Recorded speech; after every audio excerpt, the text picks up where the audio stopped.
Hi, kids. It's 10 to 1, your favorite list making podcast. I am one of your hosts, Josh, joined as always by the ghosts of Spirit Gen. Yeah, that's me. I'm just trying to get into the holiday spirit again by representing myself as one of the ghosts of either Christmas past, present, or future. I don't know which. It kind of depends on what mood I'm in. So maybe I'll channel them all tonight. We'll see. We'll see. Well, I think we're going to have to channel some of that past magic to fill out our lists here because we have quite the magical topic here tonight. Because we're talking about none other than that guy. Okay, so I got to start off the podcast by asking you, Josh, did you believe in Yes, Santa when you were a child? I still do. Okay. So I'm assuming that's a yes. That is a yes. Yes, absolutely. We in my family did not we were never we didn't get that. That wasn't I mean, we never ruined it for other people, but my parents always I guess believed that it was better to tell us the truth than have us be disappointed. And Mm-hmm. it was Mm-hmm. weird because although they told me about Santa, nobody ever told me about the Easter Bunny. And so I definitely believed in the Easter Bunny. So there Well, you go. they're Kids' magical worth thinking is kids' magical thinking. they're worth believing in because they're both very much real. Well, and if you watch Rise of the Guardians, you get a brand new perspective on everything. So kind of cool. Yeah, Mm-hmm. Mm-hmm.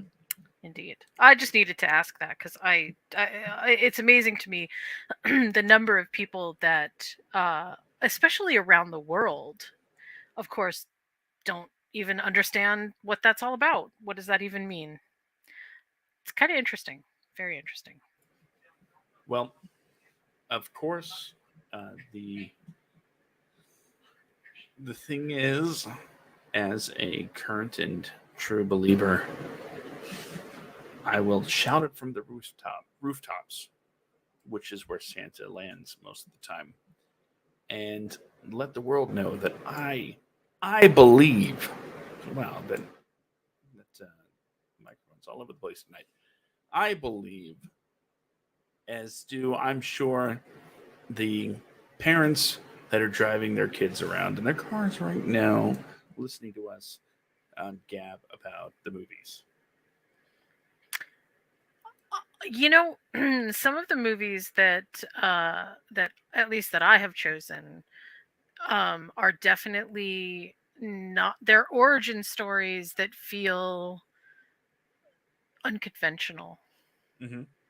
Um, so not all of these are your standard Christmas fair kind of stories,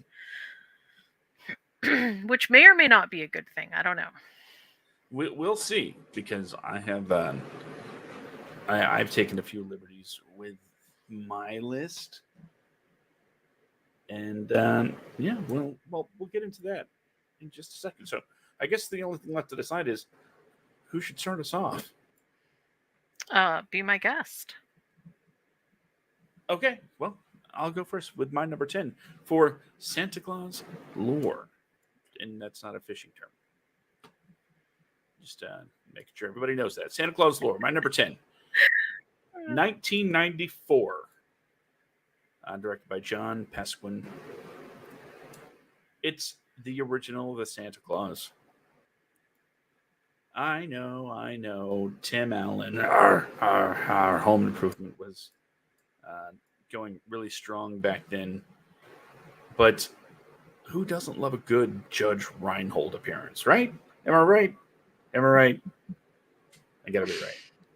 But it's a movie that opens up with uh, the death of the big man himself,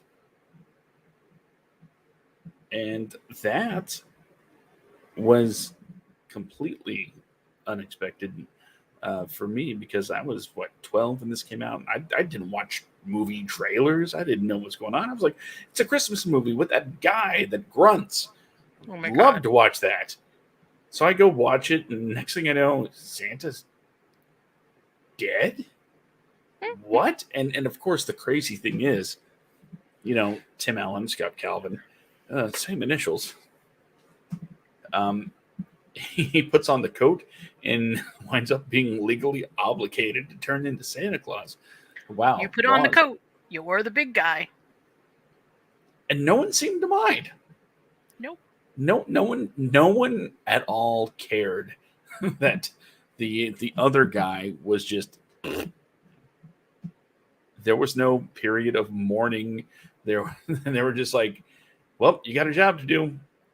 We'll cry about it later, I guess. I don't know. They don't really bring it up. No, they don't.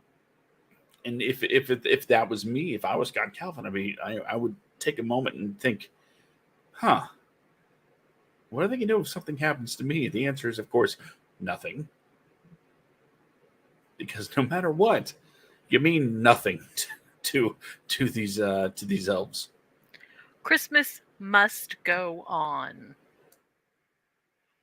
So it's actually a very interesting movie when it comes to the story. It's more than just man kills Santa, puts on suit, becomes Santa. It's about a single dad, and now I relate to that very much. And the conflict that he's having with his ex-wife and her new guy, Judge Reinhold, her new Judge Reinhold, and how people think he's delusional, and well, not necessarily him at first, because he's in denial about the whole thing, but the kid is all aboard 100%. Like, no, this happened, and everyone thinks the kid's crazy, and Scott Calvin's like, no, let's keep it on the DL. And that, of course, leads to a lot of misunderstandings, to the point where an actual court has to get involved, and they're like, oh, this guy believes he's Santa Claus. What a delusional twit. And orders are made, and eventually the Christmas spirit reigns, and it's a Christmas movie, and it's what happens, and everybody's happy at the end. That's what Christmas movies are supposed to do, especially, and that's what Santa movies, especially, I think, are mostly supposed to do. That make you feel good, because as long as there's a Santa Claus in the world, things are going to be okay. And if anything, this movie taught us that there will always be a Santa Claus. All it takes is some guy to put on the coat, and that's why it's my even number if 10. he falls off the roof. I have to say that my favorite part of the Santa Claus is when his son says, actually, I'm trying to remember now. I don't actually remember if he says it like as an exclamation or what, but Scott Calvin suddenly bumps his head into a ladder, and his son says, look, it's the Rose Such a Clatter Company, because that's how he heard the night before Christmas. He heard, when out on the lawn there rose such a clatter, and he interpreted it as ladder, and I love that. I just love that, because that is Yes. exactly how kids hear things and interpret them.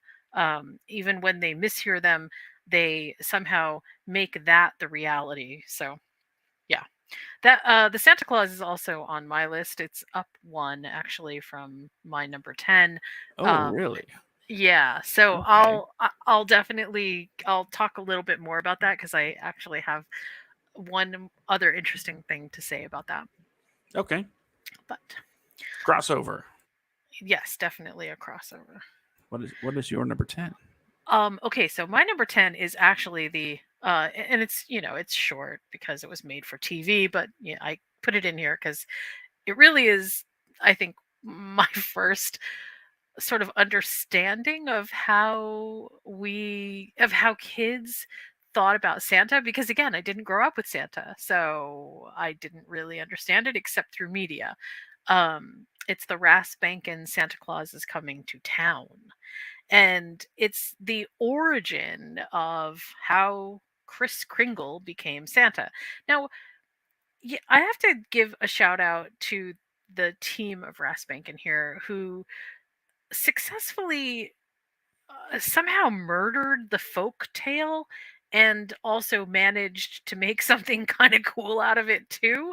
Um, this is definitely not anybody's lore. This is just sort of an interesting idea that they came up with.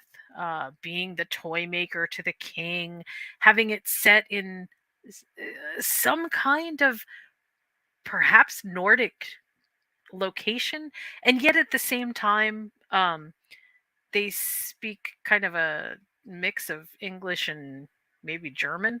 I don't know. It's very interesting. They came up with a whole bunch of different like hybrid sort of ideas, and this is the one that sort of was all melded together. But one of the reasons that I love it is, one, there's this pure nostalgia that I have for it, and two, I do like the idea that Santa basically grew out of his true desire to just make kids happy. I definitely think that there's not always enough emphasis on that part. And for the most part, except for a couple on my list, most of my list is comprised of the interpretations of Santa, not necessarily the like the raw feed, like, what we expect as Santa, except for the Santa Claus, which I feel like is a pretty at this point fairly mainstream. So that's the one that I chose. I mean, everybody's seen Santa Claus is Coming to Town. It's done with the stop motion animation. It has my favorite Christmas song in it, Put One Foot in Front of the Other. There's the Winter Warlock. There's the animals are super cool. The Winter Warlock ends up having magic acorns that make reindeer fly. It's just very enchanting. And even today, we still watch this every single Christmas. So, my number 10 is Santa Claus is Coming to Town, the Rasbanken stop motion animation version. Excellent choice. And that is one that I've seen. I figured. I can't imagine anybody on this side of the world, North America, that doesn't sort of watch it. It just feels like it's on every Christmas. Everybody knows it, And the songs are really fun. I like the songs. Here's my reaction to having seen one. Satisfaction. Finally, a list that isn't made up of crazy esoteric titles. It's kind of exciting. It is. Yes. Not going to lie, it absolutely is. Well, my number 9 is one of the first that's going to take a few liberties with the amount of Santa that's in it. Oh, okay. It is from 1993, directed by Henry Selick. The Nightmare Before Christmas. I knew you were going to pick that. One of my favorite things. I absolutely knew you were going to pick that. Yeah. Go ahead. Yeah. I'm really predictable. One of my favorite things about this, when it comes to Sandy Claus, is it's not so much the style. It's all about the story of a Christmas town. And I know we've seen many interpretations of, what happens at the North Pole, but just the idea that there are doorways to different holiday towns. It intrigues me, especially when you get there and you realize, but there are more doors to go through, Jack. Let's go through the other doors. And we never do. But in this one particular instance, we see Santa is just kind of he's taking it easy. He's kind of relaxing when he's taken. That's when right. he's taken. My number 10 involves Santa dying. Number 9, he's kidnapped. Just by going off those two things, sounds like I have it in for the guy. But no, no. The Nightmare Before Christmas, the main story isn't so much about Santa as much as it is about someone completely unfamiliar with Christmas, as you've been mentioning when it comes to people around the world, and um,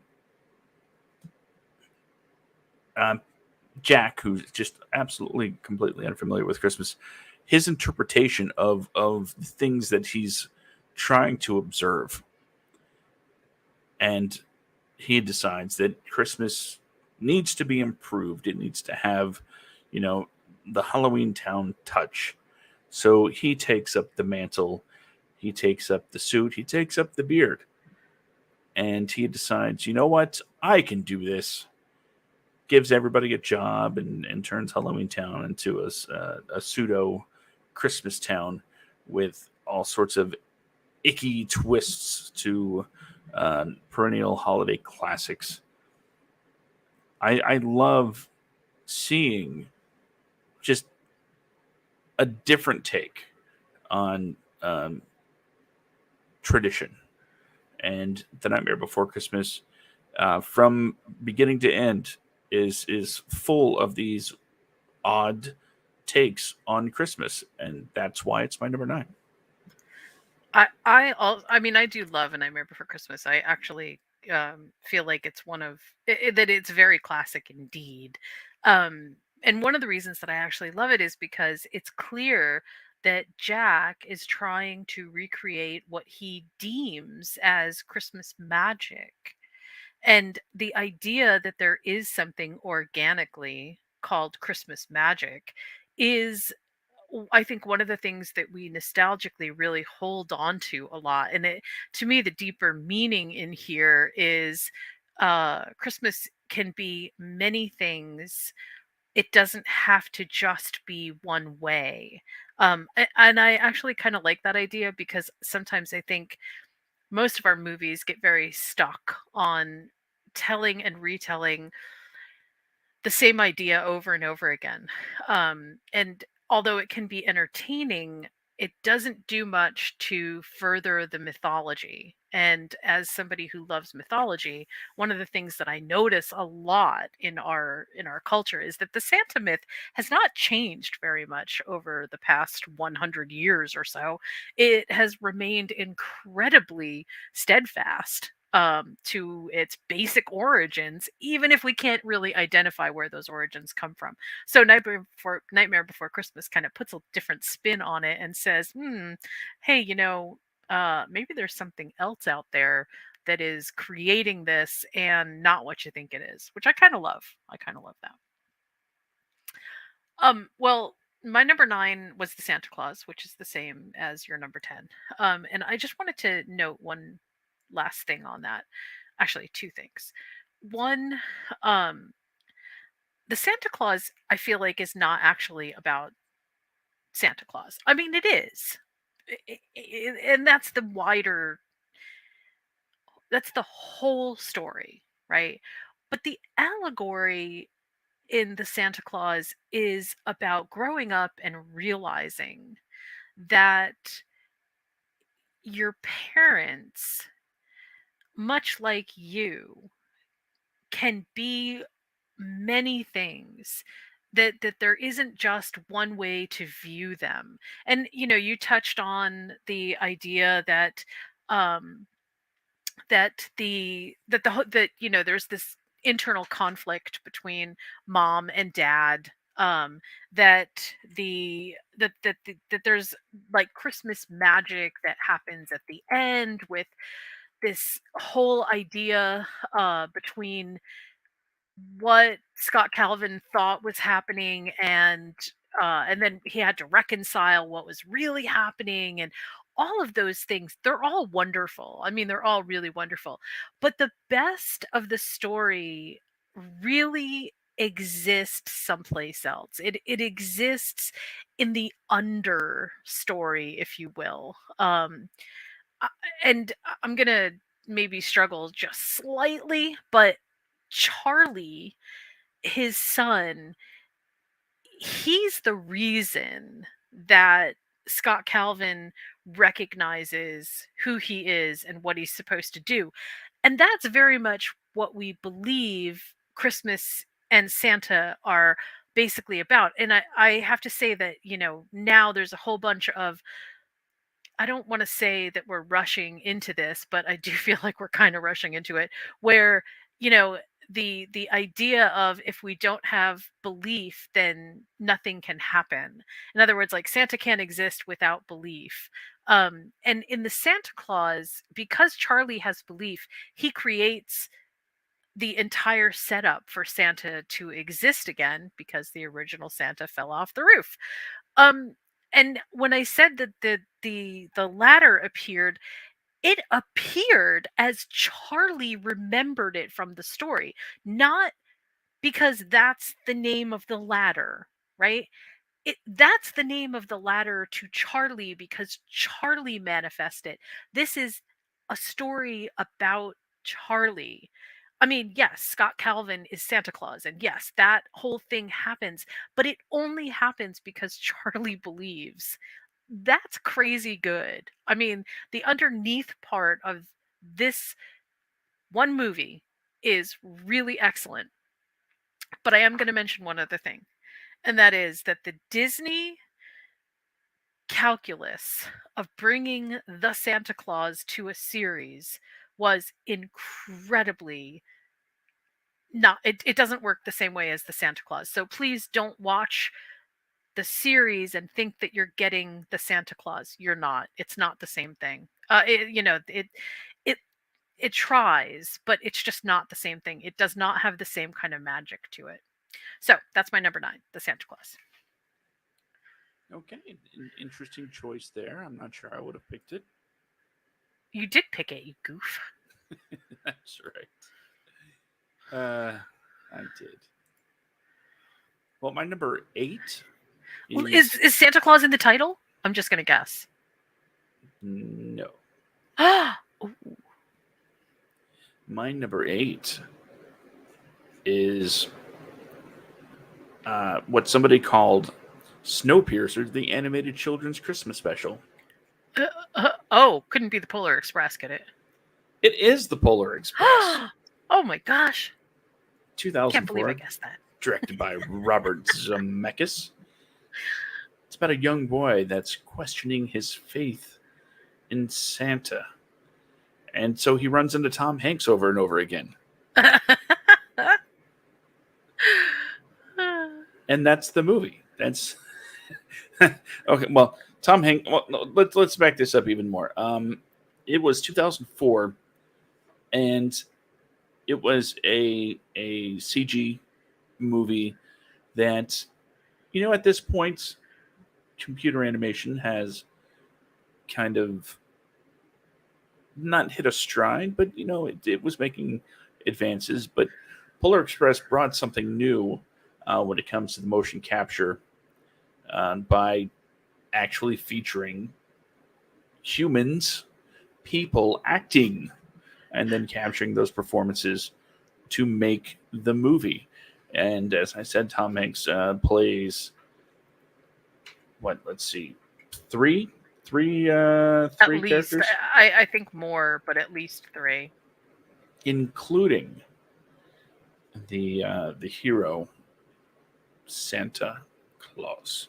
And who wouldn't dream of Tom Hanks, America's most loved actor, becoming Santa Claus? It just seems like a natural fit. Now, I'm going to say the story, it's not something to write home about. It's cute. It's nice, but the way that it creates this pomp and circumstance just for the presence of Santa. These kids are on their way to the North Pole to see Santa, to get the first gift of Christmas.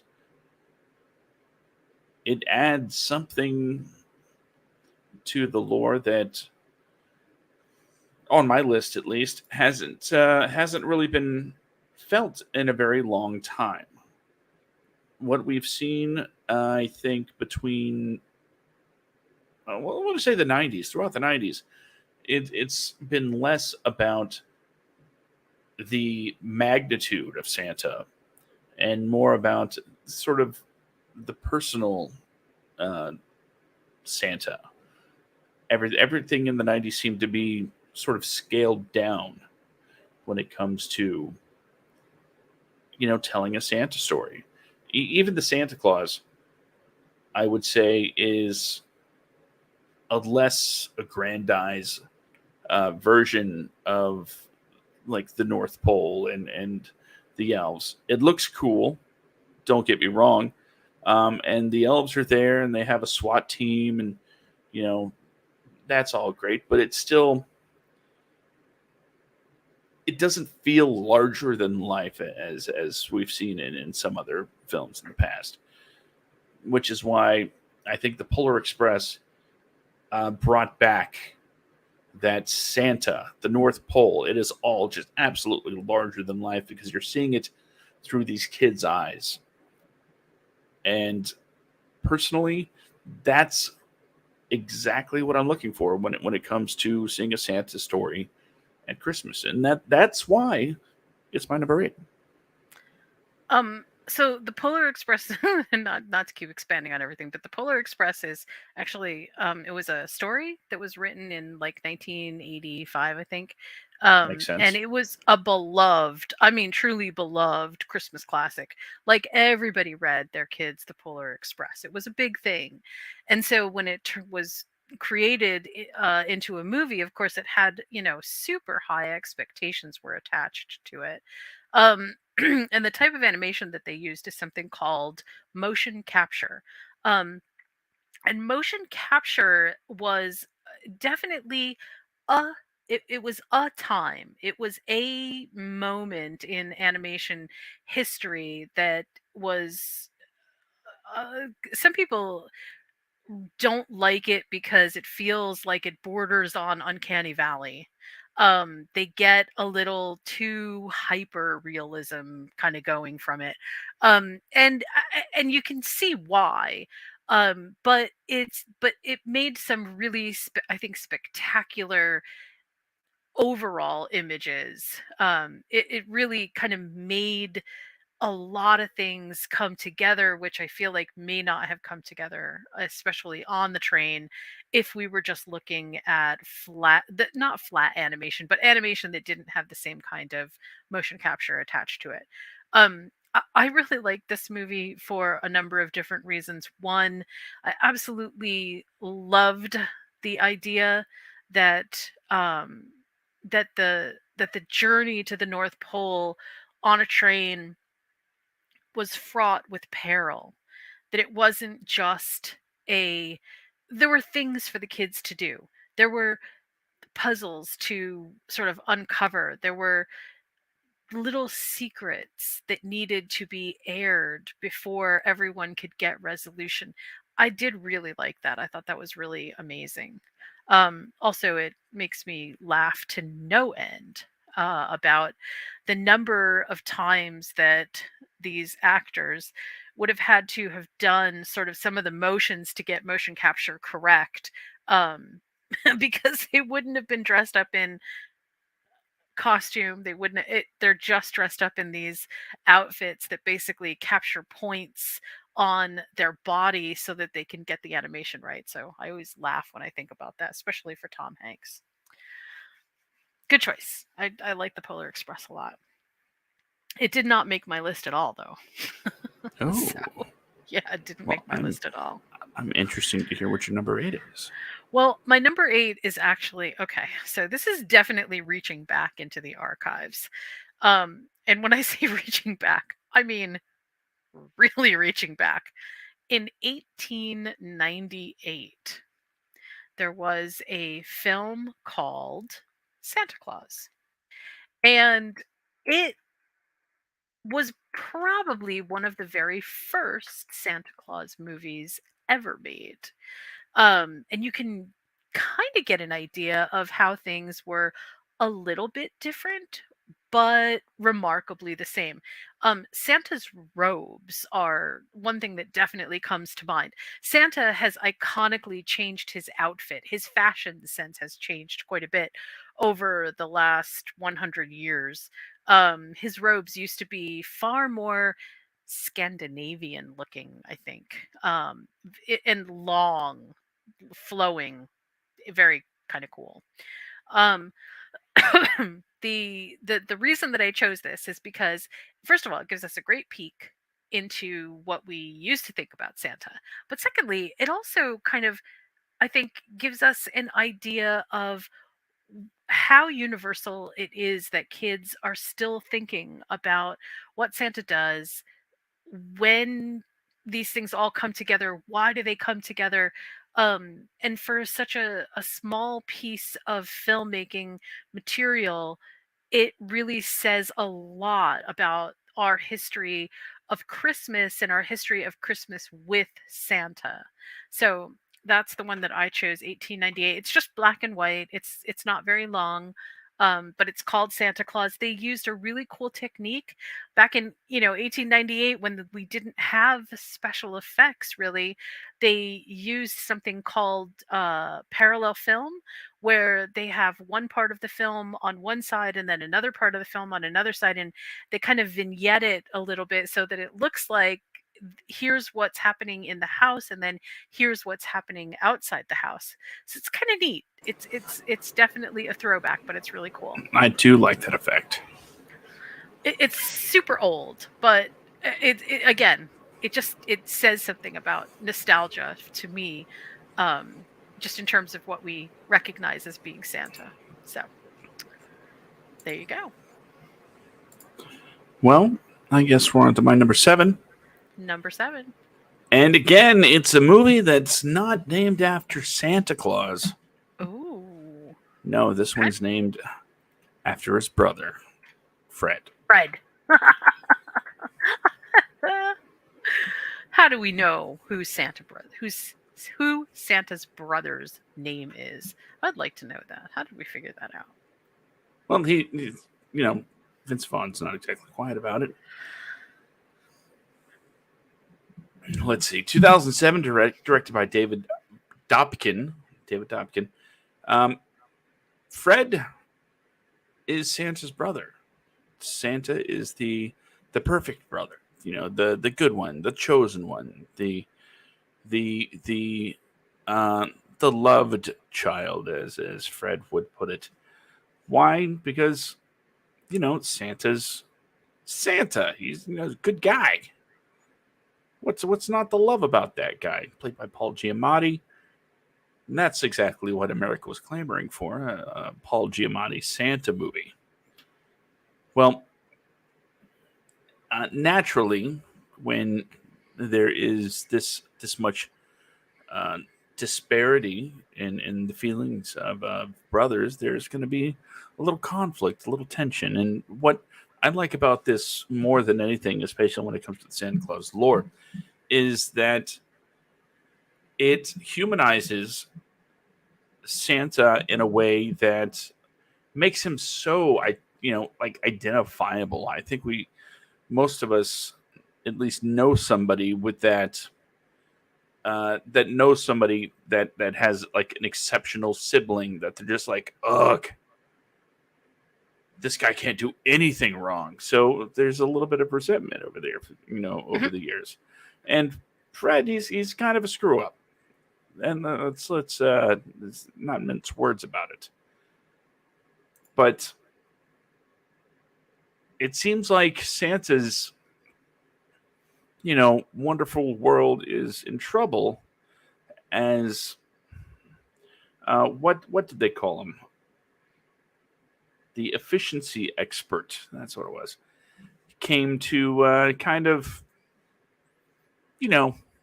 give Santa a hard time about, working conditions and just making Christmas a lot harder for Santa. And one of the things that I really enjoyed about seeing Paul Giamatti play this role is that, trying to think of the right language to use here because I don't want to swear.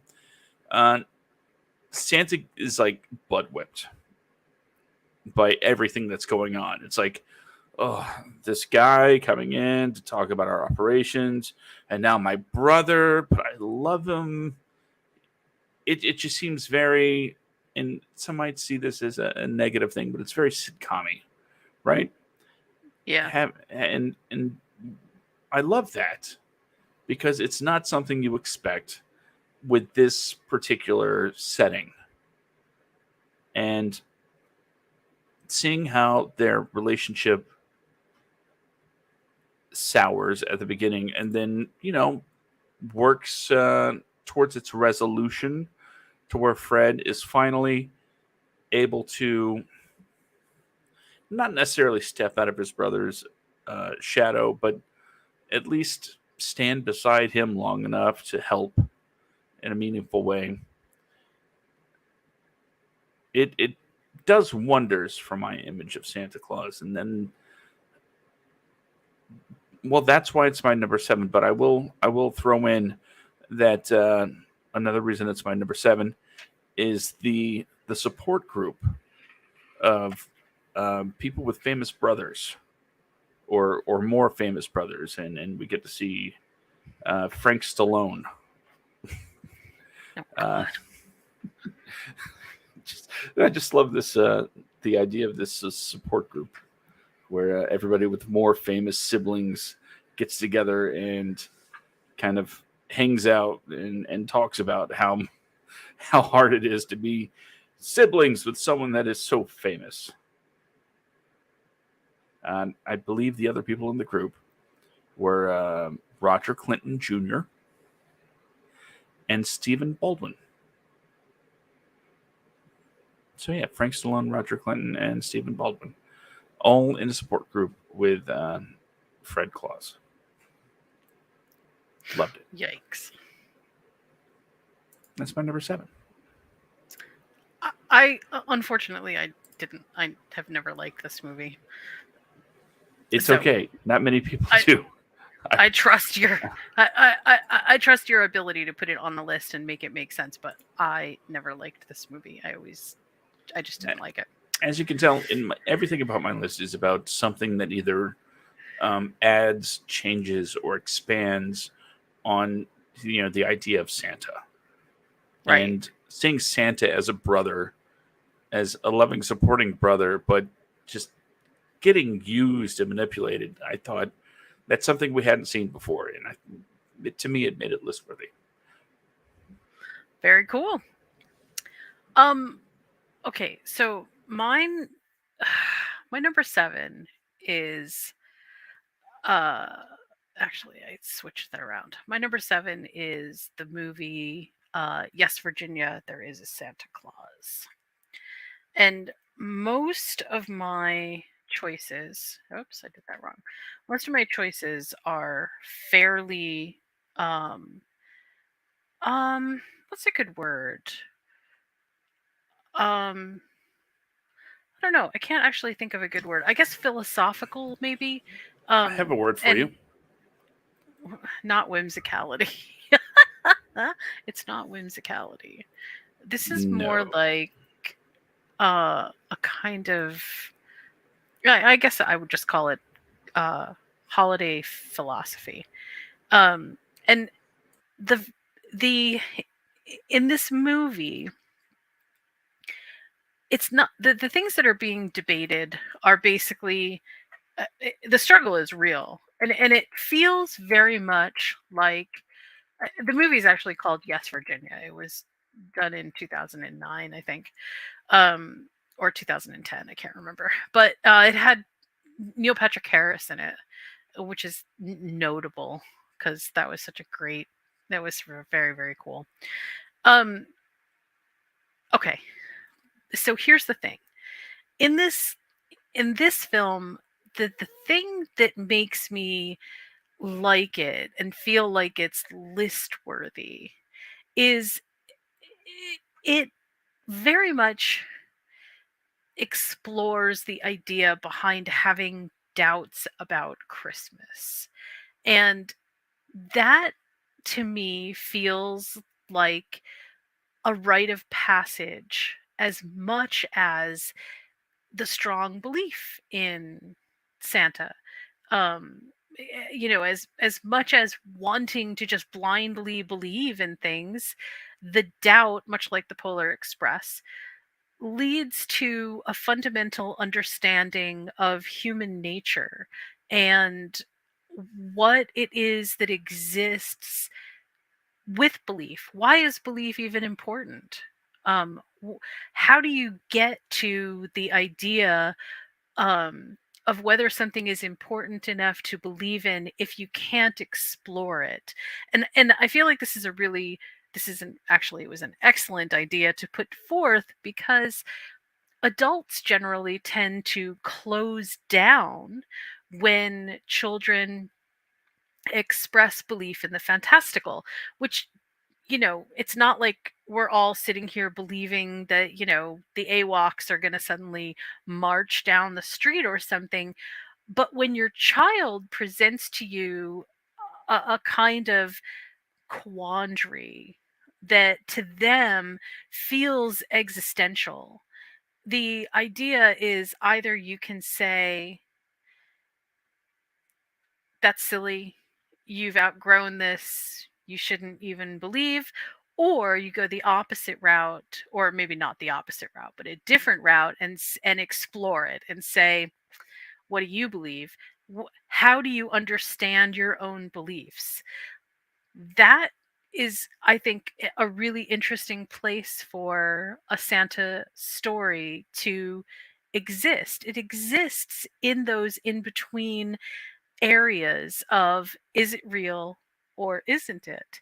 And in the same way that we ask our children and that we ourselves insert our own frames of mind into fictional characters, I feel like understanding how to suspend belief, but then also exist in a place where that suspended belief can manifest all these wonderful things, that's a similar rite of passage. And so I really love this um for that particular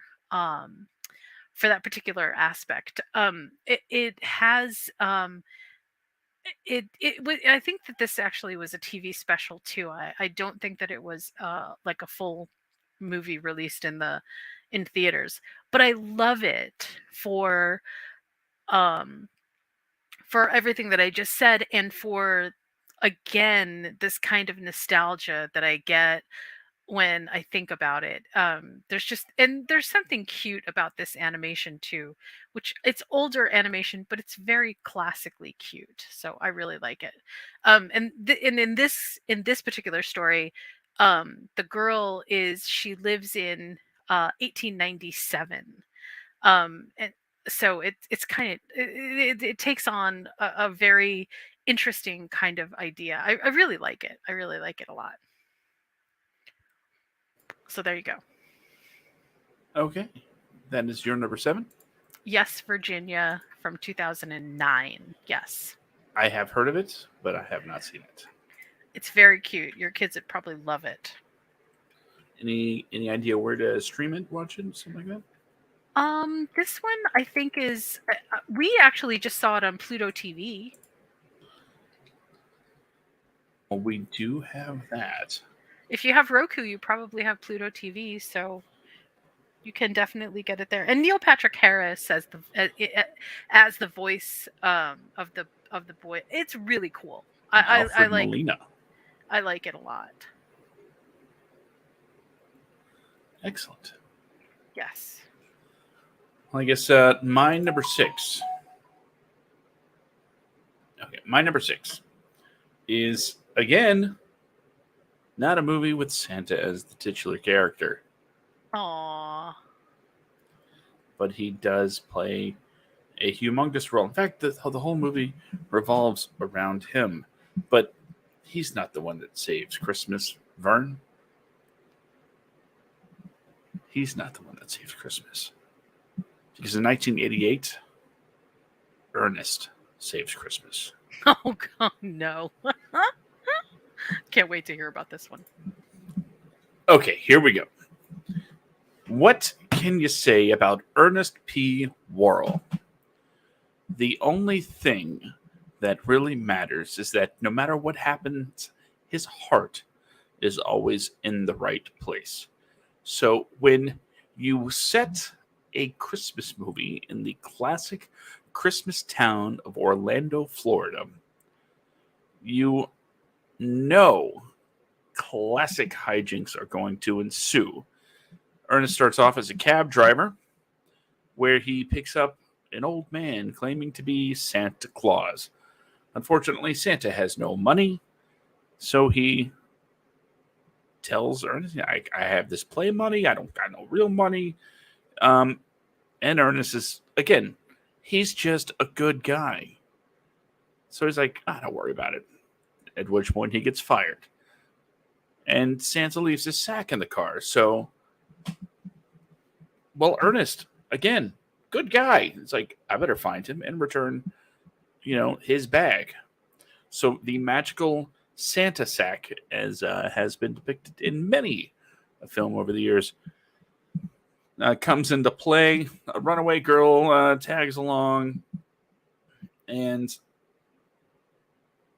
they have to break Santa out of jail at one point. Ernest really, Jim Varney really pulls out all the stops when it comes to his bag of characters, whether he's pretending to be part of the governor's office, or if he's a snake handler. He just, there's something about him that is always funny, except maybe for the Beverly Hillbillies movie, but that's neither here nor there. Ernest is an earnest character, and all he wants to do is help. Well, that's Ernest. We're not talking about this. Isn't a list about the qualities of Ernest. No, this is about Santa Claus lore. See, Santa is in Orlando to find a successor. Santa wants to retire because, according to this film's particular Santa lore, after a number of years, the magic starts to fade. And if you don't have someone take the reins, if you will, then the magic is gone and there will be no more Santa. So he kind of scouted out this kids show host to take over, because on this guy's show, he's all about, teaching integrity and honesty and just being good to people. And that impressed Santa. He's like, this is the guy. This is the guy that's going to take over my job. And at the same time, the guy, he's like, the industry's tough. These guys want me to do this horror movie. And you not only does Santa get broken out of jail in this movie, but he also punches a director in the face. So there's a lot of fantasy fulfillment going on in this movie through Santa, of all people, when it comes to the industry. I'm sure there's a lot of people that want to punch a director in the face. Listen to the Watchcast episode number 113 as last week. Anyway, as it happens, we do fall into the classic Christmas storytelling pattern of we have adversity, we overcome adversity, and we do so with Christmas magic. It's, a little easy, but it's still what at least what I not only expect, but love about holiday movies, especially when it comes to Santa. That's why one of the reasons why I watch Santa related films, because it is always that Christmas magic that saves the day. Well, the title gives it away. immediately, Ernest saves Christmas. So because of his help, Santa's able to find someone to take his place, and he can, retire peacefully at 151 years old. And what it adds to me, the lore, the idea that instead of being murdered or falling off a roof, that you can actually retire, or you actually have to retire at some point, to let somebody else take over the reins is interesting to me. And not many storytellers go that route when it comes to Santa stories, because more often than not, I think the idea is there's only been the one Santa, and he continuously does this for hundreds of years. But I kind of dig the idea of sort of like a Doctor Who, where every once in a while you need a regen and you get a new guy. But just because I think it's cool doesn't mean I think it's the absolute best way to do a Santa story. But I dig Ernest Saves Christmas. Maybe it's because I am one of those kids from way back when that watched this when I was 6 years old and loved everything Ernest.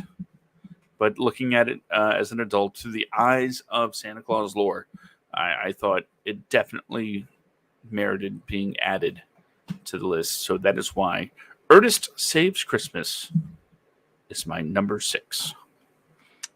Okay. Not actually, I haven't even seen it. I don't think I've watched many Ernest movies. No, I've never liked the Ernest movies.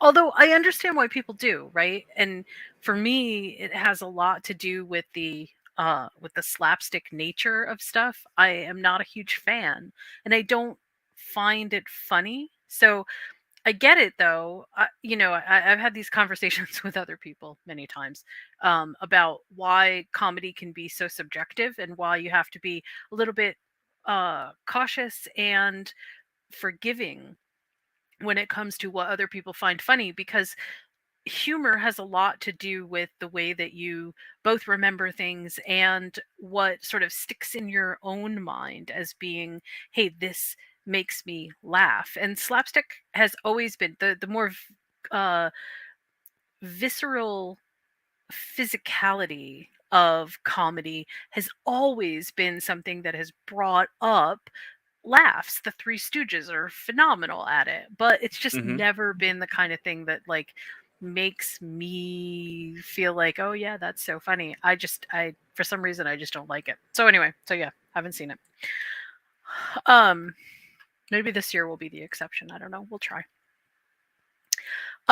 Mine is, let's see. So I'm on number 6, right? Number 6. I'm 10, number 9, 6. 8, 7, 6. Okay. So my number 6 is Miracle on 34th Street. I actually chose the one that has the one that was done in 19, I want to say 94. It has the okay, so the way that it goes is this. Um in this one, Santa has to prove that he's Santa. And of course, who else who else would play Santa other than Richard Attenborough? I mean, yes, that same Richard Attenborough that now narrates every nature documentary that you've ever seen. They Um, spared no expense. he's incredibly compelling as Kris Kringle. First of all, he looks the part, but secondly, there's something about his demeanor and mannerisms which just really lend themselves to playing Kris Kringle. He just is. He just embodies it. And Mara Wilson plays Susan Walker, who is the girl who has to be convinced, or who tries to get convinced, and then tries to help convince everyone that Santa is Santa. You may know her from great movies such as Mrs. Doubtfire and Matilda and a whole bunch of other ones. Very much love her. She was just a precocious, beautiful child actor. Can I Um, interject something real quick? yeah. Because you brought up Mrs. Doubtfire. I don't want to derail you, but it just reminds me that like the favorite single line that I've ever heard her say was "Daddy." Yeah, right. Sorry. Had to throw that out there. She was. I mean, I'm sure she's a great person now. I don't know much about her right now, but as a child actress, there was something really endearing about her presence on screen. And I think for this movie, it really, she looks so innocent, and she just has this like this way about her which sort of says, convince me, show me what's going on. I really just felt like they nailed it with that. um there are a number of people in this particular movie that also are, like household names now. Um, although, well, were household names then. I don't know if we know too much about them now, but they were all pretty famous at the time. And most of those people are gone, unfortunately, now. So there's that. But it's a great movie that is the remake of an original, but not the original, but an original Miracle on 34th Street, the one that we usually all sort of know as the original musical Miracle on 34th Street is was actually a remake or an adaptation done on some earlier written works. So, and then they made an adaptation, which was the movie that came out in 1947, and that one has Natalie Wood as Susan Walker. So, kind of interesting. Um, but okay, so let's talk a little bit about what Miracle on 34th Street is in this edition, what it's about. It's really about proving the existence of Santa. And in the 1994 edition, what we do is we kind of get a slightly different fantasy take on it. So instead of having to prove that you're Santa, well, I shouldn't say it that way. I won't say it that way. I'll say it this way. The idea of proving that you are Santa becomes really an existential question about whether or not you believe in the power of Christmas. That's really what it comes down to. Um, and I think personally, I think one of the most interesting kind of aspects of this is so Miss Walker is questioning Chris Kringle about what's happening, and he says, or she says, I don't think that there's any harm in not believing in a figure that many acknowledge to be fiction. And Chris Kringle says, oh, but yes, there is. I'm not a whimsical figure who wears a charming suit and affects a jolly demeanor. I'm a symbol. I'm a symbol of the human ability to be able to suppress the selfish and hateful tendencies that rule the major part of our lives. If you can't believe, if you can't accept anything on faith, then you're doomed to a life that is dominated by doubt. And see, that to me kind of sums up the Santa Claus conundrum, if you will. That is, there is something magical about that belief, not necessarily because the belief itself is you're going to get presents down your chimney and whatever. It's the idea that the spirit of Christmas exists. It's the idea that it can manifest into um, all of these different sort of I guess ideas. There's all of these different ways that it can be personified, and Santa is one of them. But it's the indomitable spirit of giving that at the end of the day ends up making the Santa Claus the Santa Claus. And I think that in this particular adaptation, we get to see, the people that naysay, it's not that they don't want to believe, it's that they firmly believe that if they do believe, that they are somehow doing reality a disservice. And that's an interesting place to kind of be, because again, it brings up all of these kind of almost existential questions about whether or not believing in a type of fantasy, a fulfillment of fantasy, whether or not that is useful to us in any way. And it kind of tackles that. So I really love this. It's simple enough for kids to understand, but there are big grown up questions in here too, which I also absolutely love. So Miracle on 34th Street, for the cast, for the ideas, and for the philosophical nature of belief, gets my number 6 choice. That is an excellent choice. It's one that I've seen. So we're going to play the reaction. There we go. Amazing. Smug Satisfaction. Good I've seen Manuel. it. Well, yeah, like I said, really good choice. Really good choice. And you know what? I'm not really sure I can add on to anything. Did you right like now. that? Did you like it? I did. I did. It didn't. It didn't make my list, but I can see why it would be on someone's. Hmm.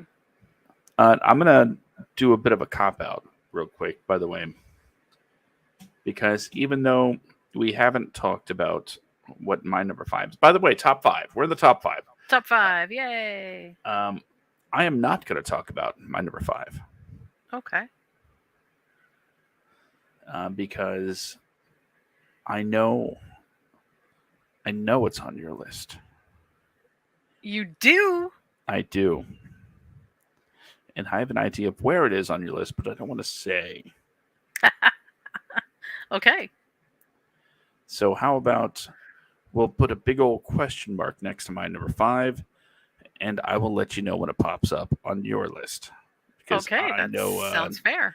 you'll be able to articulate how I feel about it better than I could at the moment. And you're going to do a great job talking about it anyway, and I don't want to take away anything. So mystery. My number 5 is a mystery for now. So how about we Okay. go to your number 5? Okay, my number 5 is another. I'm super in love with Rasputin, in case you didn't get the memo through all of my other lists as well. This one was done in 1985. I don't know many people that have seen this. It's called The Life and Adventures of Santa Claus. It is. It uses something called animagic. It is a stop motion production technique, but much like the Polar Express, it it feels like it's not quite just stop motion. And like it's less jerky, it's less broken. And they used some traditional animation in here as well.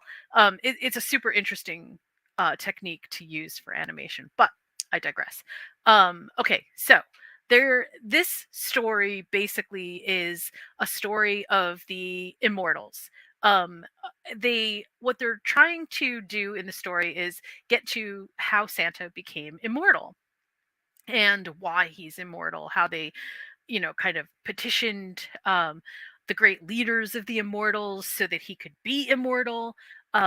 They spend a lot of time in the beginning kind of setting things up, but then they start telling the story about how Santa kind of grew, what was happening, how he learned valuable lessons, um, how he created the workshop, um, and then what he really wants to do, which is bring happiness to all of the children. Um, there's some really interesting crossovers here. Because what we understand as elves, they basically put in place of them fairies, nymphs, like wood nymphs and forest creatures and stuff. They're all quite a bit different than the elves that we're used to, but you can tell that that's exactly what they are. There's also um a kind of like um not a good, it's not evil, but it's kind of like not a benign creature, I guess I should say. I mean, I hate to call it evil because I don't know if it's evil. Um, but there's this thing that makes kids do bad things. And he's obviously not very happy with Santa Claus's efforts to make the kids be and do good things, so he tries to stop Santa Claus and tries to stop him from delivering the toys. He does all kinds of stuff in order to get that in place. And eventually, at the end, there's these, big moments in the film where you kind of get like the good versus evil sort of thing going, the bad versus good. Um, and it talks about how they figured out how to do reindeer from the forest, how they get everything delivered, and how they ultimately sort of defeat the idea of the bad stuff. But how it's always lurking, so you have to be good in order to get the toys from Santa. It's just a very interesting retelling and take on Santa Claus story. This particular uh, adaptation was written by somebody named Julian Gardner. I don't know a lot about Julian Gardner, but I do know that the adaptation here came from a number of different sources. So that to me has some pretty interesting implications. There is some stronger Japanese pieces here, but they don't necessarily impact the lore as much as they impact like the retelling of the lore. So it feels kind of unique and original because there are some things that don't get told exactly the same way as our regular traditional Santa Claus stories. So this is what it gets. It gets my number 5 position because it is super unique. It's Raspankin and I love them, and it feels like an original retelling of a Santa story that kind of answers the question, how does Santa live forever? So there you go, number 5. And I have I've not heard of it. no I don't even know where you could. I mean, I'm sure there's got to be a way to find this. I know that it originally aired on CBS. That's about the only thing that I'm aware of, though. I don't know where to find this. If I What's could, it called again? I'd buy it. It was also part of a series called Holiday Treasures. The Life and Adventures of Santa Claus. It's a 1985 film, and I haven't seen it streaming anywhere. So I don't. I mean, if it is streaming someplace, I would. I just Excuse me. wouldn't know. I'm sure you could buy it someplace, but I haven't seen it around. Yeah, it has. Oh, hey, I see that it's actually available on Amazon Prime.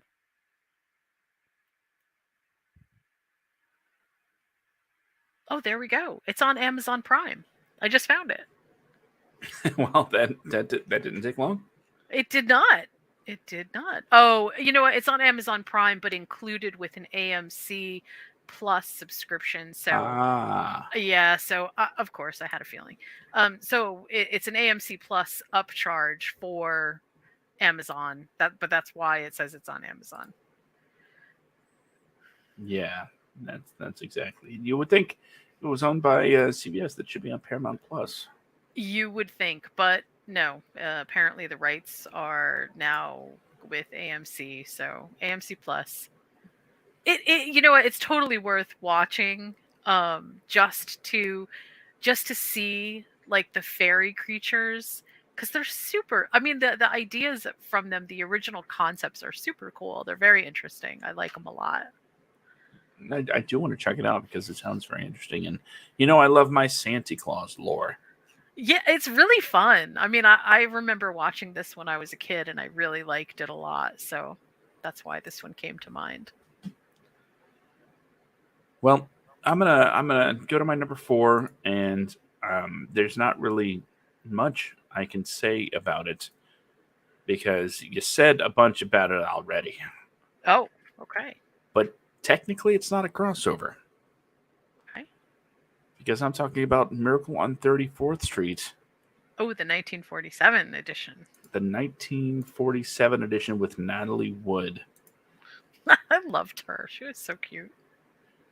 And of course, Edmund Gwynn as Chris Kringle. You talked about the story, and you know Gimbals, and you know it's all very well known in the I guess the zeitgeist of holiday film. So there's really no need to go over that again. I'll just skip to why I added it because of the Santa Claus lore. One, it proved the existence of Santa Claus by using the U.S. Post Office. Oh, right. Having a federal branch of the government, or a branch of the federal government recognize Chris Kringle as Santa Claus by delivering him mail was, I think, a pretty awesome way to get around that whole writer's problem of, well, how do we prove he's real if we don't have magic? Stick a feather in that cap, because we'll circle back to that one, I'm sure, with another choice. Oh, I'm sure. But it Miracle on 34th Street, especially in 1947, I can't say especially in the 1947 version because, you know, it's virtually the same thing, not exactly the same thing, but it demonstrated, I think, a genuine creativity when it came to um, the story, using, of all things, the post office. One of the things that we see time and time, I've mentioned time and time again, is how the Christmas magic saves the day. No, that's not the case here. And it's awesome. The post office saves the day. I love that. And yes, at the end, you know, the kid wants a house, right? Kid wants a Right. house so they can all live together. And they're like, oh, I can't believe we proved Santa's real. I must be a great lawyer. Da da da da da. And then they see the house, and it's like, oh crap, maybe he was real. So it sort of leaves you, the audience, going, he was Santa. It's like, yes, that's it. That's what it was saying. When Santa says he's Santa, you believe him. Yep. And the fact that he not only was able to have his day in court, by the way, a Christmas courtroom drama. What's not to love? This is all wonderful stuff, and it even kicks off with you know, the Thanksgiving Day parade. This is everything about the Christmas season that you should look for in a movie about the Christmas season, about Santa Claus. It hits all of the marks. It hits all of the timeline pieces to show, yep, this is when the season starts. And oh, look, drunk Santa. That's how you know it's really Christmas. Mhm. And I know I said, oh, I'm not going to add much to the conversation here, and here I am rambling on and on. But long story short, too late. It's the idea that Santa Claus in the lore has been proven to be a person, and a person recognized by the federal government as real by the post office. That's I love that about the Santa Claus lore, and that is why it is my number 4. Nice. Good choice. Good choice. Okay, so my number 4. Are we at number 4? 4, 3, Yes, 2. for Wow, for I you. have one too many. Oh no, I don't. Okay, I see. Because I got rid of that one. Okay. My next one is called One Magic Christmas. One Magic Christmas was a Disney production. Well, it was part Disney and part some other, but you know, definitely got branded under Disney. Um, it is it's kind of unique. It's a unique story of Santa Claus because in sort of a, I don't want to call it a crossover, but in a melding of ideas of the It's a Wonderful Life, which we all tend to watch at Christmas to get perspective. Um, this Santa assigns guardian angels to restore the Christmas spirit.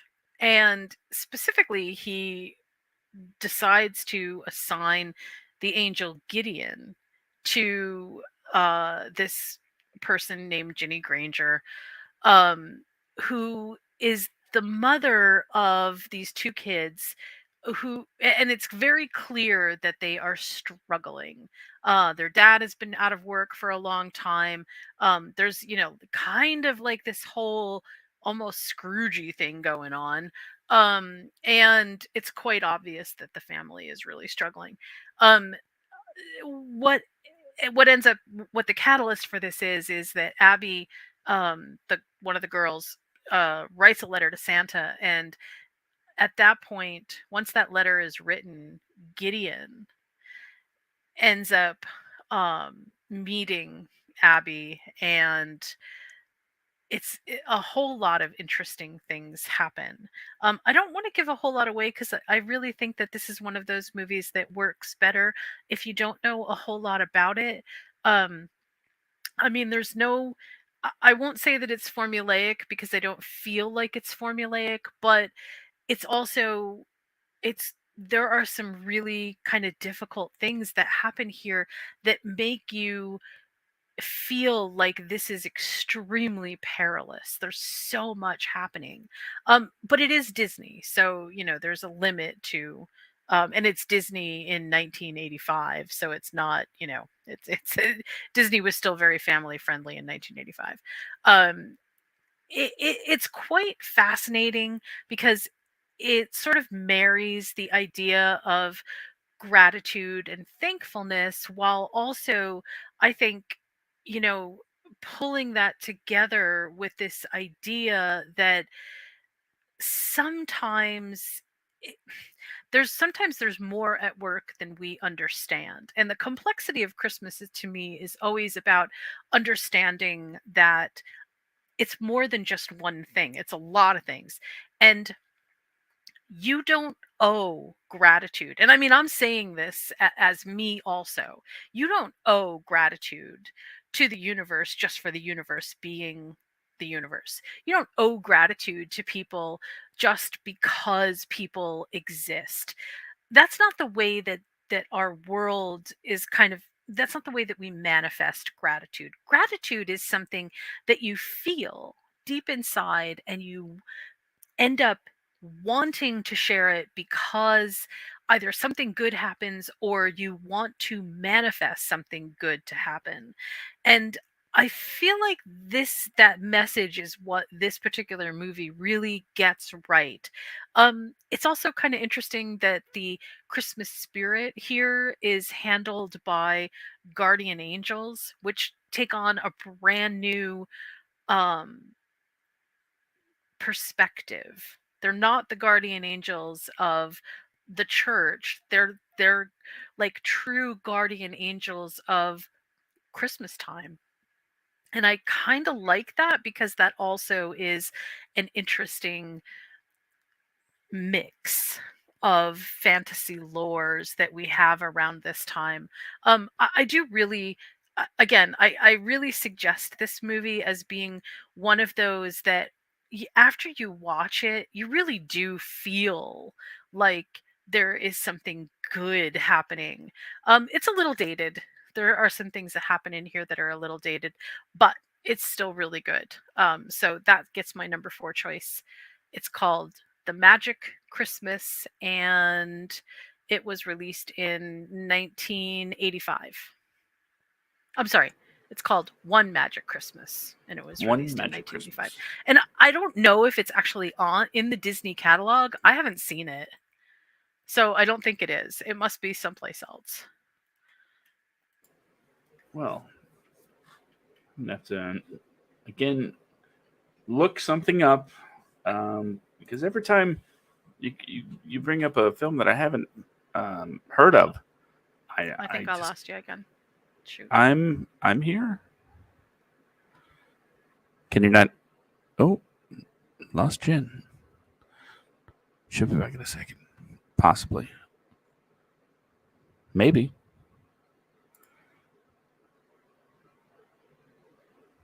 Just waiting for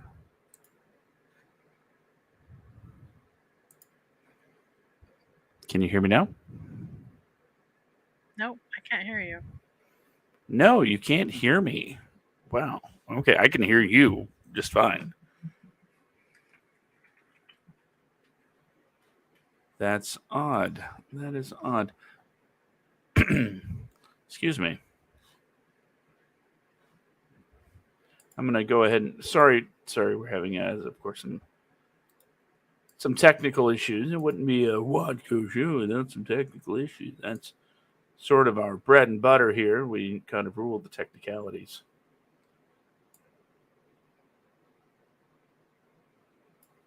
Yeah, I'm coming through fine on the feed, as I've just found out. So yeah, how about I just go ahead and talk about my next movie. Do a little bit of clicking here. In 2003,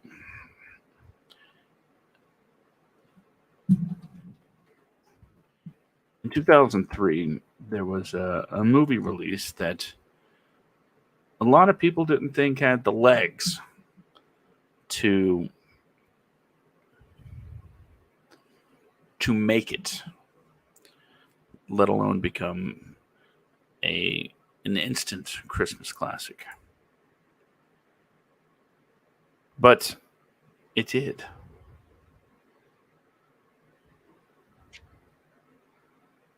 Jen, you're back. I am. I'm so sorry. I'm having intermittent technical issues. Apparently, the Gremlins, which is another Christmas movie but not about Santa, are interfering. So I'm so sorry. I am back. Maybe Krampus came to visit you a couple days ago. Oh no, I actually think it was the Gremlins, not Oh, Krampus. okay.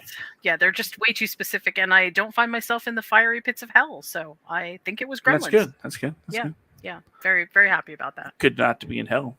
Yeah. You can't podcast from hell; they don't let you. It's in the rules. I saw it. Yeah. Yeah, I hear the Wi-Fi sucks. It probably does. No doubt. Well, I was just starting to mention that my number three film came out in 2003. It became an instant holiday classic, much to the surprise of many. Directed by Jon Favreau, it is Elf. Of course. This movie is all about that Christmas cheer and wondrous nature of the holidays, seen through the eyes of Buddy the Elf, who is not really an elf, as his father, Bob Newhart, tells him Yeah, this movie has Bob Newhart, and if you ever listen to me speak, sometimes I go into a little Bob from time to time, and yeah, so Buddy the Elf is he's looking for his dad. So Papa Elf tells him, "Hey, Buddy, your dad's in New York," and Buddy's got questions. He's never left the North Pole since he arrived as a baby, and he was raised. And there's just so much to unpack there. I mean, Netflix did the movies that made us, and Elf was one of them. They dedicated a whole episode to this movie being made from the technical aspects of using money for practical effects, forced perspective shots and things of that nature, rather than just using computers to clean everything up. I thought that added a real clean whimsicality to it. Yeah, we're gonna make it real. It added I think a layer of realness to it, to where yeah, I'm sure it was difficult to pull off, but it came off better, I think, than it would have with any kind of computer effects to get these shots of Will Ferrell in tights with all of these elves. Love when they use more camera tricks over you know special effects of computer special. Anyway, Practical effects are the best. they are the best. So Buddy goes to see his his quote unquote real dad, James Caan, who is playing the character James Caan. I mean, let's face it, Walter Hobbs is James Caan, right? But not real life James Caan, but the James Caan you expect to see in a movie. Kind of a no nonsense, little on the gruff side. He's got a job to do. He just wants to get it done. And his family, yeah, they're nice, but he's not gonna bend over backwards to make sure they're full of holiday cheer. Quite frankly, he's not gonna bend in any direction to make sure they're full of holiday cheer. He's with Mary Steenburgen. Gotta enjoy that, because no matter what she's in, she's always so sweet and lovable. Maybe it's because I haven't seen enough Mary Steenburgen movies to really get the full effect. But just the cast in this is absolutely spectacular. And two more things I want to point out before I get to my Santa Claus lore. One, Zoe Deschanel is sort of a polarizing figure to some. And for me, in this movie, I will say I absolutely adore her, because she is quite a wonderful love interest for Will Ferrell's Buddy, and the way she takes in his weirdness and sometimes absurdities, showing up while she's in the shower and properly freaking out as one should, I thought was a very nice touch. But again, this isn't a list about holiday movies. This is about Santa. And Santa is played by none other than television legend Ed Asner. He's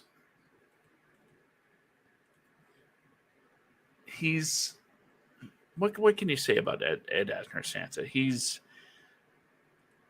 leaving me at a loss for words here. He's I said that 7 times already. Edward Asner's Santa is a bit of a curmudgeon, but not in a way that makes him less lovable. And I think that's why Ed Asner is absolutely amazing in the role. Thinking back to his days as Lou Grant, having to um, work with the the people in the newsroom in the Mary Tyler Moore Show, and maybe there is a little bit of a Ted Baxter thing going on with Buddy the Elf, where he's like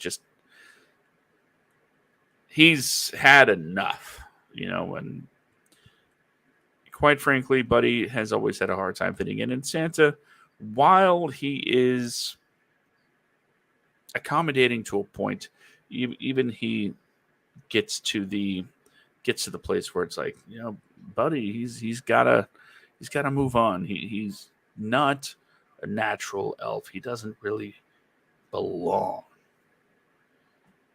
which is a little bit different, taste of Santa that we're used to.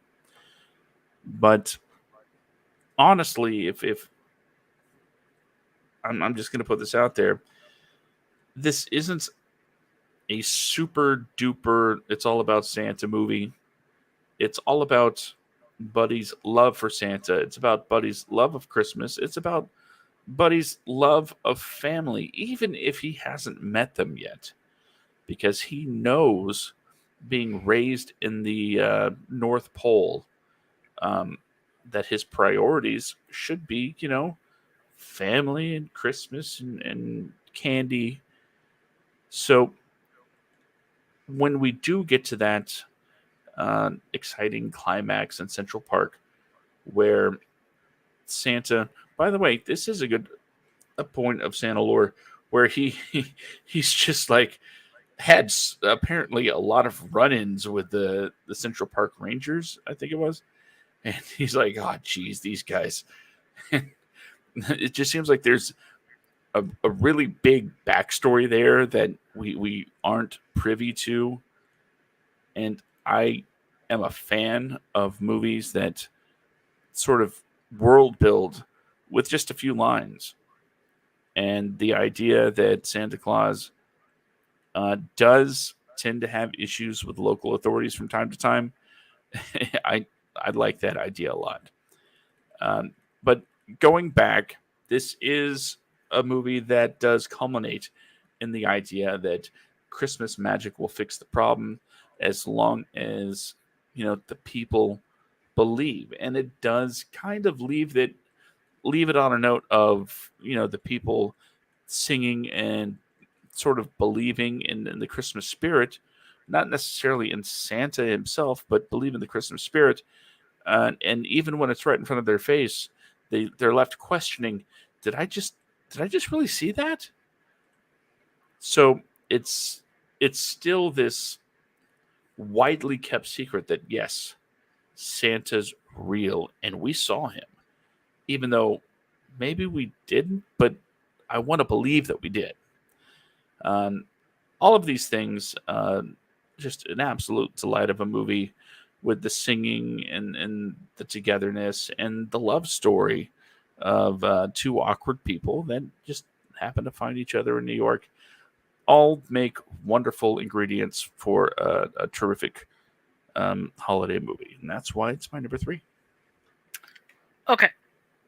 I've seen Elf more times than I can tell you. We have Elf paraphernalia all over our house. We have, the merchandising, the lunchbox. We have everything. Where you tell me I'm wrong about everything I just said? No, I love Elf. I think Elf is one of the most perfect. I mean, like, I'm always looking at stories from the hero's journey standpoint, and honestly, it's one of the best tellings of kind of a hero's journey that there is. The hero, including all the way to the end when he goes back to the North Pole and he tries to sit on his lap, and it's not the same. It's just perfect. It's very perfect. I love it. Not much I can say to that. It's an awesome movie. We're at number 3, right? Yes. Okay. My number 3 is extremely unconventional, and this is not for the children, not for the children at all. This movie, I couldn't get through a list without having some kind of supernatural horror movie in here. Can I guess what it is? Yeah, please. Santa Sleigh. No. Oh. No. It also isn't Black Christmas or no. This movie it was released in 2010. It's a Finnish story. It's called Rare Exports. Now, Rare Exports is as convoluted a story as I think they make them. It basically involves Santa as Santas are beings. There is a man, I'm going to really struggle with this because it's a tough one to explain. But it kind of comes down to Santas are beings, not one being, beings. And there's a specific folklore in Finland which sort of addresses this, and it's again, it's very complicated, but much like my other choice for a movie, it involves a reference to Sami people, and this is quite interesting because these particular people seem to come into Santa lore quite a bit.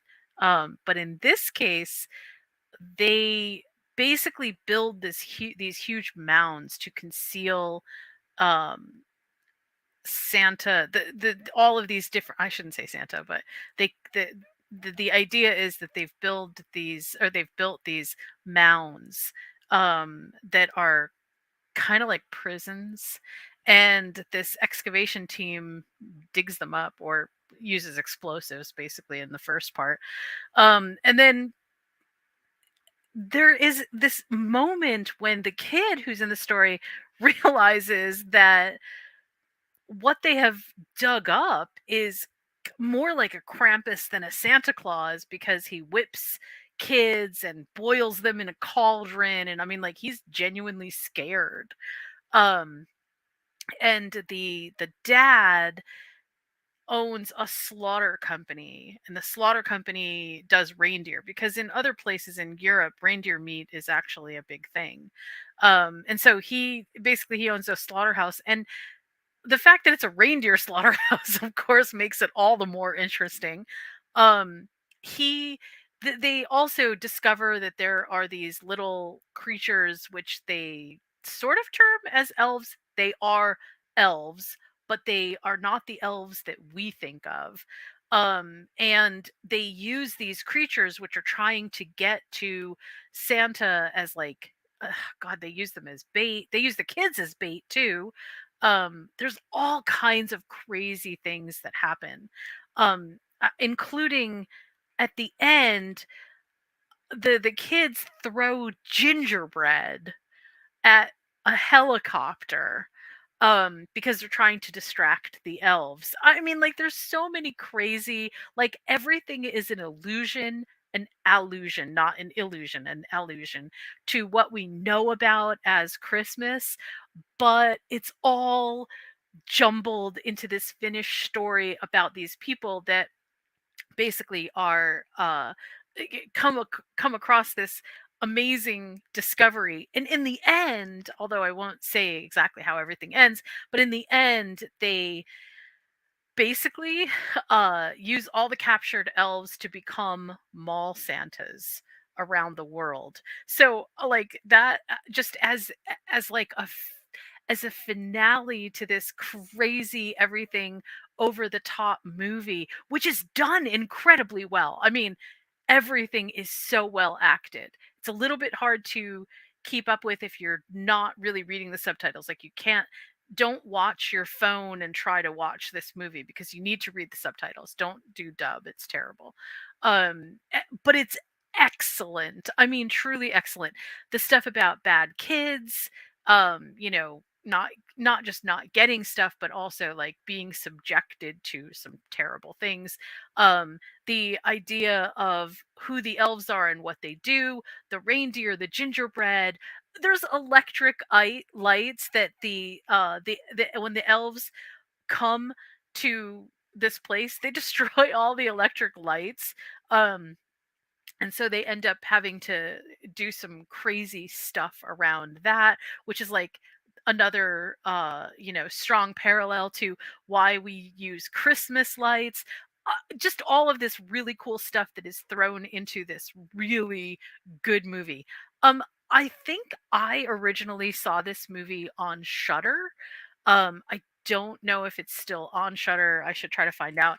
um but it is absolutely a great adult tale about Santa Claus that is, again, it's not for kids, but it's excellent. I mean, it really reimagines the entire Santa Claus myth as something far more both insidious, but also it has this like ring of, if it, because it's not that they don't like Christmas. It's the whole idea here is you don't know Christmas. You don't understand Christmas. And they go through great pains to tell you what it's really all about. Um, I loved this movie. It was just such a unique and crazy take on Christmas origin. Absolutely loved it. And actually, I see that Rare Exports is playing on everything from YouTube to Hulu to uh, uh, Redbox for free. I don't see it. I don't know if I get reports about what's streaming on Shutter, but that's where I originally saw it. But it's playing for free all over the place. So definitely a good movie to watch with somebody that's a little bit older, and be prepared to have some Christmas tropes very subverted. And what year did you say this was? Rare Exports came out, I believe, in 2010. Okay, okay, I see it. Adding to watch list now. It's crazy. I mean, it's absolutely a crazy, crazy movie. Really good, but crazy. And also, the production values are actually really good. I mean, they're not, it's not a cheap B movie. It's actually really fun to watch. So, highly recommend. Well, I will be checking that out very soon. I think I'm in the mood. 'Tis the season and whatnot. I'm so happy when I get to give you movies related to our lists that you haven't seen before. I always feel like that's so cool. So I think it's one of the main reasons why we do this sort of stuff. Kind of let people know what's out there. And unfortunately, it seems the only thing I've gifted you is Ernest Saves Christmas. Yeah, but that's okay. That's okay. Because I know you've seen my number two, and if I remember, you thought it was pretty good. But it's my number two, and it's from Okay. 2018, directed by Clay Cadis. It's The Christmas Chronicles. Oh, I love that. I wish that had made my list, but it didn't. Oh no, wait. Am I at number 2 now? You will be. Yeah. Oh, you know what? It did make my list. Oh my god. Okay, never mind. It did make my list, and it also made my number 2. So there you go. Hey, great minds. Then before you break it down, I will talk about why I think it really adds to the Sansa lore. One, I love a good movie. Well, I love a good I love a good movie, but I also love bad movies. Anyway, I love a movie that starts off with, I guess, absentee parents. Absentee parents. One of them had to work. The other one died. So mom has to work on Christmas Eve, leaving the kids to their own shenanigans. So that's a classic '80s setup. That's the era that I discovered film. So when it comes to that situation, I'm like, yeah, I'm all about it. Kids in peril, that's where it's at, and adventures generally ensue. But if somebody said, "Hey, you want a movie about cool Santa?" Like, what? Santa's already cool. What are you talking about? They're like, "No, we're talking Kurt Russell cool." I'm like, "No way. That could no. No." And then I watch it, I'm like, "Yes. Oh my god. Yes, absolutely. Santa is cool." I never understood um, the want or need for what some term as a sexy Santa, but seeing Kurt Russell do it, it's like, oh, all those weird websites make sense now. Okay, I see what you're doing there, but the fact that they add to the lore, the sort of taking the list with you and having direct access to the mailroom through the bag, and making it so I don't have my hat, so I can't get through tight spaces, which means when Santa's arrested, yes, that's the second or third movie on my list where Santa Claus is Yeah, Santa's incarcerated. getting arrested a lot in your list. I swear I don't have it in for the guy. But uh, breaking out in a musical number, instruments coming from that Christmas magic is in full effect, even without that. It's just a wonderful story, especially when it comes to siblings that don't normally get along. And one of them is quite felonious. Santa steals a car. Reindeer are on the loose. This is just a good time from beginning A to good end. time. And then when we see that maybe the guy could have just fixed all these problems immediately, that they didn't have to go through all this, and they realize that was part of the lesson. That was the lesson, and they kind of went through it to wind up being closer at the end. That's to me what the quintessential Santa does. Brings people together, delivers presents, somewhat time travels, and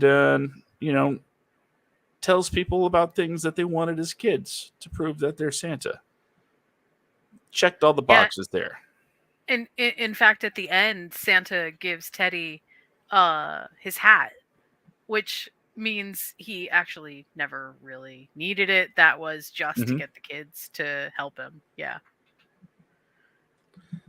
So Santa is clever, and not just wise and old, but cool and clever. And that's one of my favorite things that it adds to the Santa lore, and that's why it's my numero dos. Why is it your number two? Well, it's my number two. I think one because for a lot of the reasons that you just said, I absolutely love the idea of the latchkey kids. Latchkey kids are definitely also my generation. Super love it. Secondly, I really love the whole um bigger aspect of the Christmas Chronicles, which deals with the y- there's a lot of lesson building, there's a lot of character building, there's a lot of moral sort of like, where's your moral compass, what are you doing, but there's also a lot of, hey, siblings and family, the lessons that you get to learn from each other that, that the idea that somebody is bad doesn't necessarily mean that you're bad. Sometimes you need redemption, sometimes you just need a lesson in life. Also, again, just like you said, I love Kurt Russell. Absolutely, that he's just such a perfect Santa in this. And I do really like the fact that in this particular one, it takes everything so modern, like it just kind of sort of breaks everything down to the modern aspect of it. It feels very in time with what we know of today. It just feels really good. It's just a feel good from start to finish Christmas story. I also think that one of the things that's kind of interesting about it is the way that Kate keeps trying to prove that Santa's real, which is always on the mind of like every single kid. And I love that. I really love that because it again, it just brings full circle this whole idea that seeing is not believing, believing is believing, and that always makes me super happy. So yeah, good choice on that one. Very good choice. Come from a long line of true believers. Yes, indeed. Indeed. God, that scene in the airport.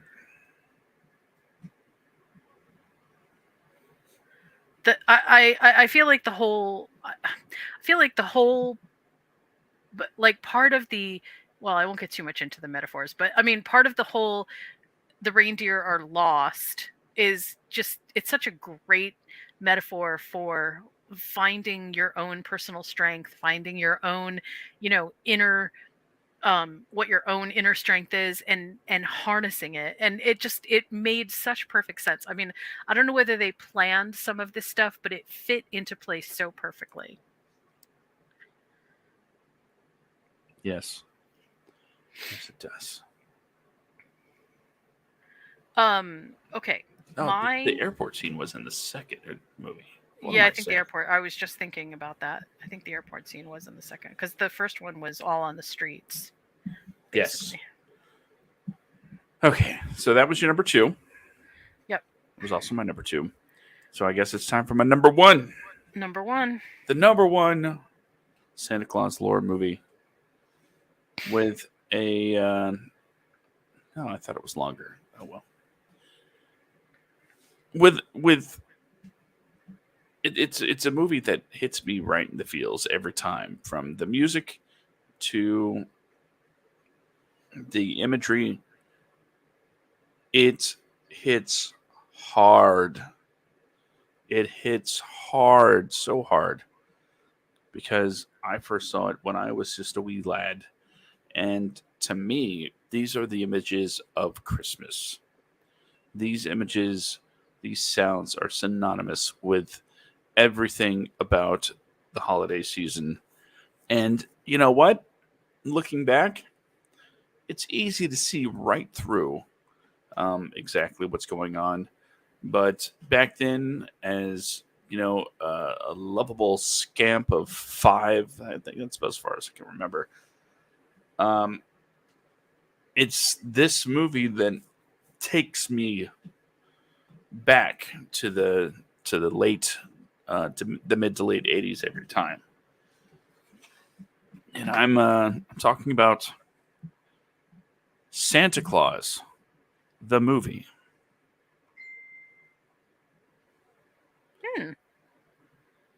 I know it's not exactly the best of films, but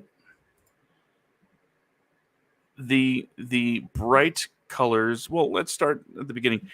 The origin of the elves finding Santa, or um, Klaus,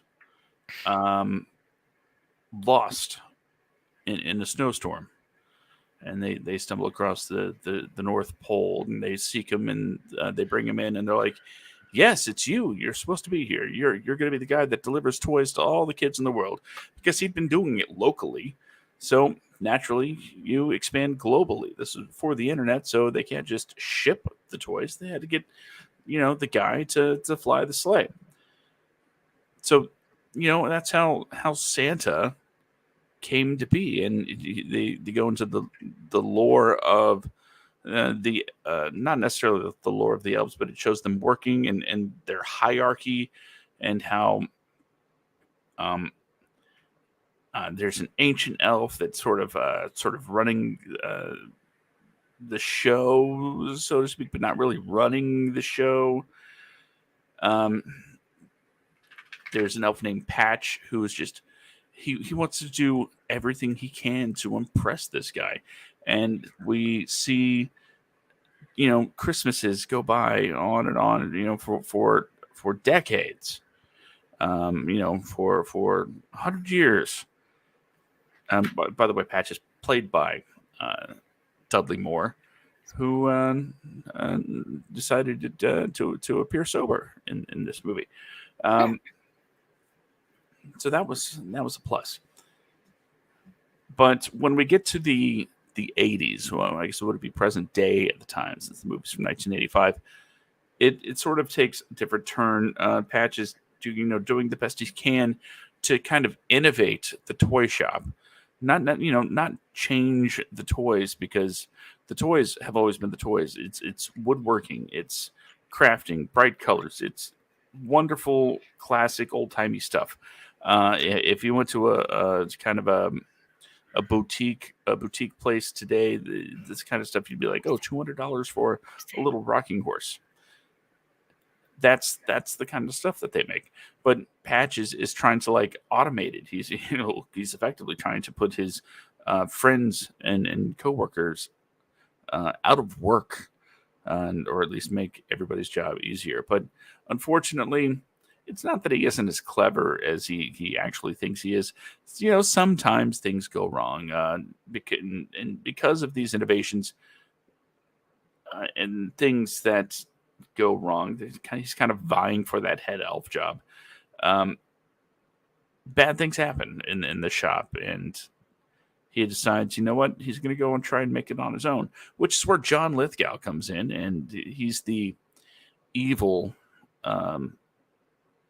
businessman, and that's kind of a common thread. The uptight businessman that only cares about money. So when he sees that Patch, whether or not he believes in Santa, or whether or not he believes Patch's story about being an elf, he doesn't care. He just knows that if I give this man money, if I give him space to work, supplies, he'll make me a fortune. And that's exactly what starts happening. So Patch goes, I guess, private industry. He goes to the private sector and starts making stuff for the boys and girls of the world. He created these lollipops that were laced with the magic powder that make the reindeer fly, and it makes people fly too. And well, this turns into a liability and a nightmare of liability, if you want to look at it from a lawyer's perspective. But this isn't a courtroom drama. No, this is a Santa Claus movie. So in the meantime, Santa is he befriends a what's a good way to put it? He befriends this kid on the street, and who has this, I'm going to say, thing for this other kid that lives in a big, rich house, who, by the way, is the niece, if I'm remembering right, of John Lithgow's character. So yeah, everything ties together. So they're his two accomplices in. It's not saving necessarily Christmas, even though John Lithgow's like, we could put Santa out of business. It's more or less saving Patch. It's really a battle for Patch's not a soul, but here's the thing about Patch. He's not a bad person. He's not a bad elf. He's not a bad guy. But he still, even when he leaves the workshop, even when he works for the bad guy in in New York, he's doing it all to impress Santa because he wants to prove himself. He wants to prove that he's a toy maker. He wants to prove that he has ideas that can work. He just doesn't always think things all the way through. So Santa's, trying, well, one, I guess he's trying to protect, industry secrets because you don't want that stuff out there in the world where, everybody gets hold of the magic dust. Next thing you know, people are flying, assassins are able to float to the window. It would be all nuts. But the idea is they want to bring Patch back into the fold and make him realize that he's not just an elf. He's all part of the family that is North Pole. Even though the working conditions are a bit extreme, but at the end of the day, this once again is the Santa lore list. David Huddleston does a great job as a classic Santa with his and reading the poem. It's not called The Night Before Christmas, but I don't remember the actual titles, but rereading that poem, and he's like, "Bowl full of jelly. What's that about?" And his wife's giving him a hard time. Well, you have been eating those snacks. She's like, "I don't like this." So, it was my first foray into a Santa origin. It was my first journey into life at the North Pole. It was my very first Santa movie. And I will continue to watch this movie every year without fail because you never forget your first. It's maybe not technically the best movie. It may not have all of the glitz and glamour of super high budget dealio. Okay, so it did have a pretty good sized budget. But it was a movie about relationships and friendships and family with a very, very wonderful John Lithgow as the villain. It will always be my number one Santa Claus lore movie. It'll be my number one Santa Claus movie on any Santa Claus list. And love it or hate it, I love it. And that is why it's my number one. Cool. Although I definitely get the sense that is nostalgia, much like a lot of the movies on my list. All the way. Yeah, they hold special places of nostalgia. Because I mean, I think a bunch of Santa movies are like that. We look at them differently as adults because of the way that we saw them as kids. So there's that. The idea that looking back, like I said at the top of my breakdown, looking back, it's like it was a movie that was made to grab the attention of kids because it's called Santa Claus the movie. Yeah, that was an 80s thing though, right? Everything was the movie. Yes. It was whatever and then the movie. Yeah, that was such an 80s thing. So it was easy to see through looking back. But at the time it didn't matter to me, and it still holds a place in my heart.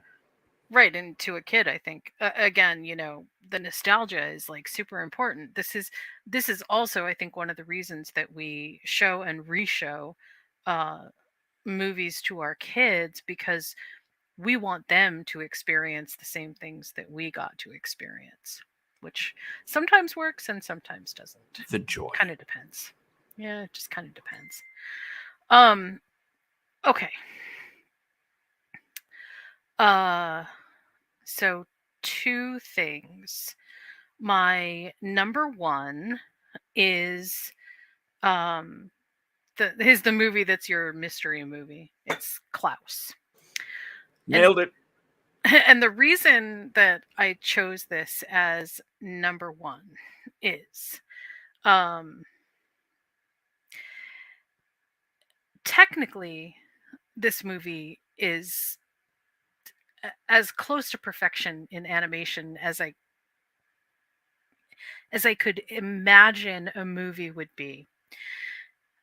There are exquisite details in this animation. And it's worth watching several times to simply marvel at some of the animation. That's one.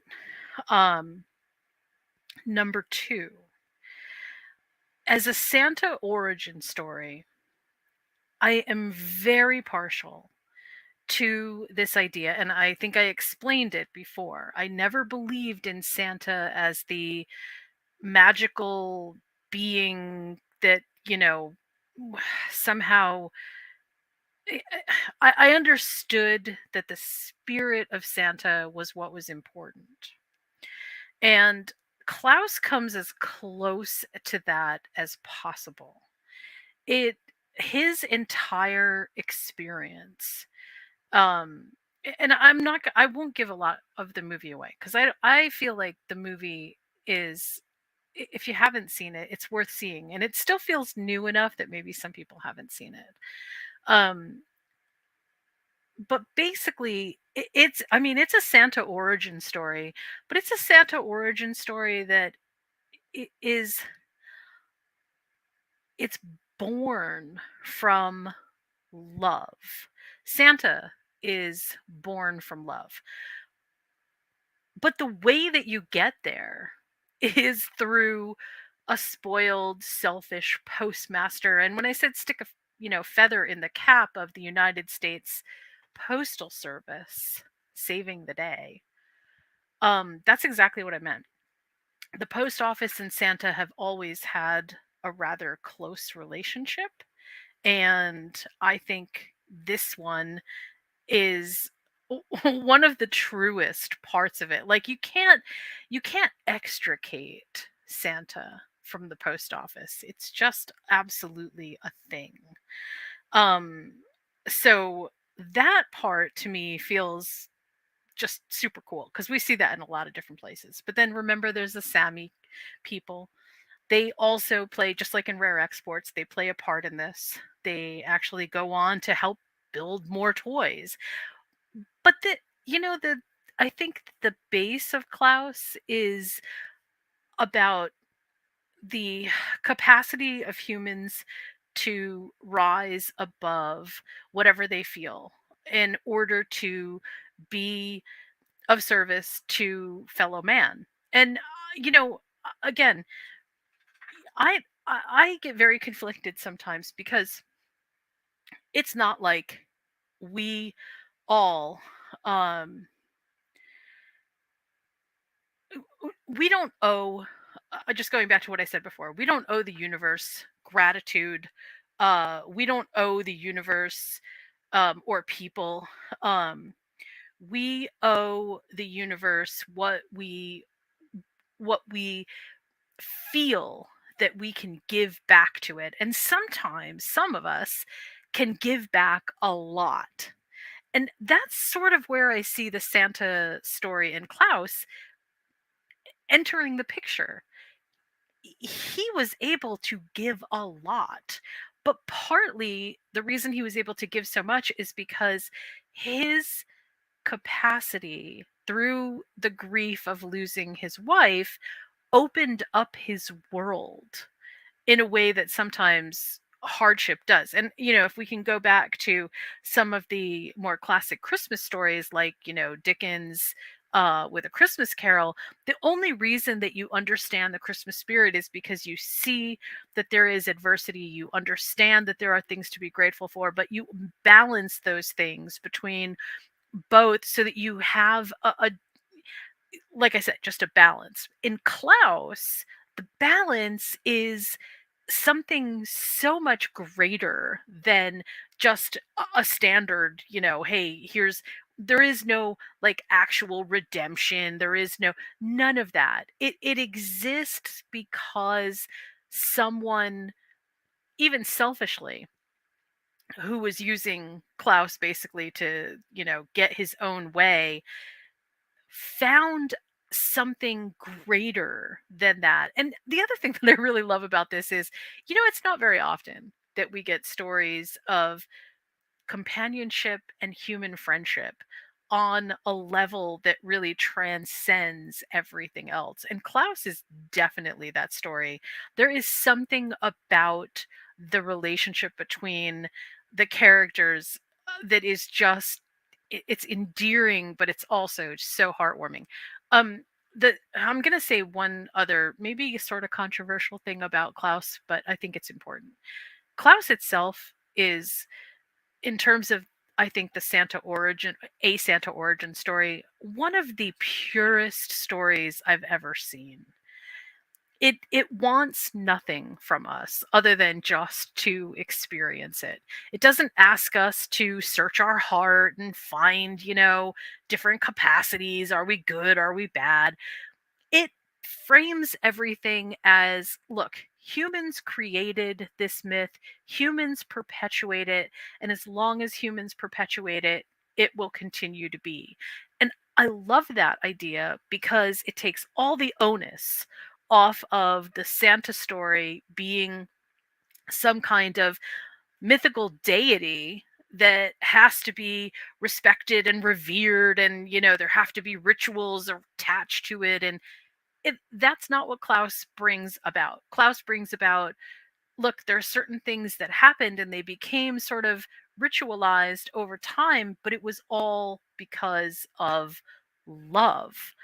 And that's different than a lot of Santa stories that concentrate so heavily on the, not just the things, but somehow that there is a stark balance, not even balance, I'm sorry, a stark state of being that you must always be in. You must always be good, because if you're not, then Santa doesn't visit you. Or if you don't have this attitude or this attitude, then Santa doesn't give you what you want. And that's so, to me, that there's like this materialistic, commercialized aspect to the storytelling in that regard, which isn't really what I think the Santa story is about. The Santa story altogether is about human kindness, love, a sense of gratitude, and a deep sense of wonder and belief.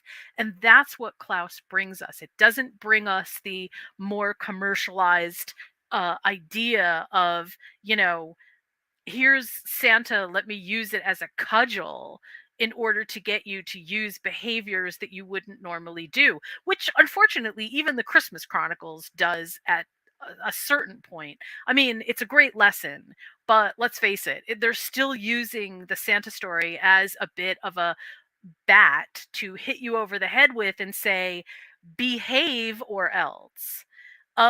And Klaus kind of doesn't do that. I mean, yes, the kids that were bullies didn't get toys until they changed their ways, but look at how the effect of bullying changed everybody in the town. All of a sudden, nobody was fighting.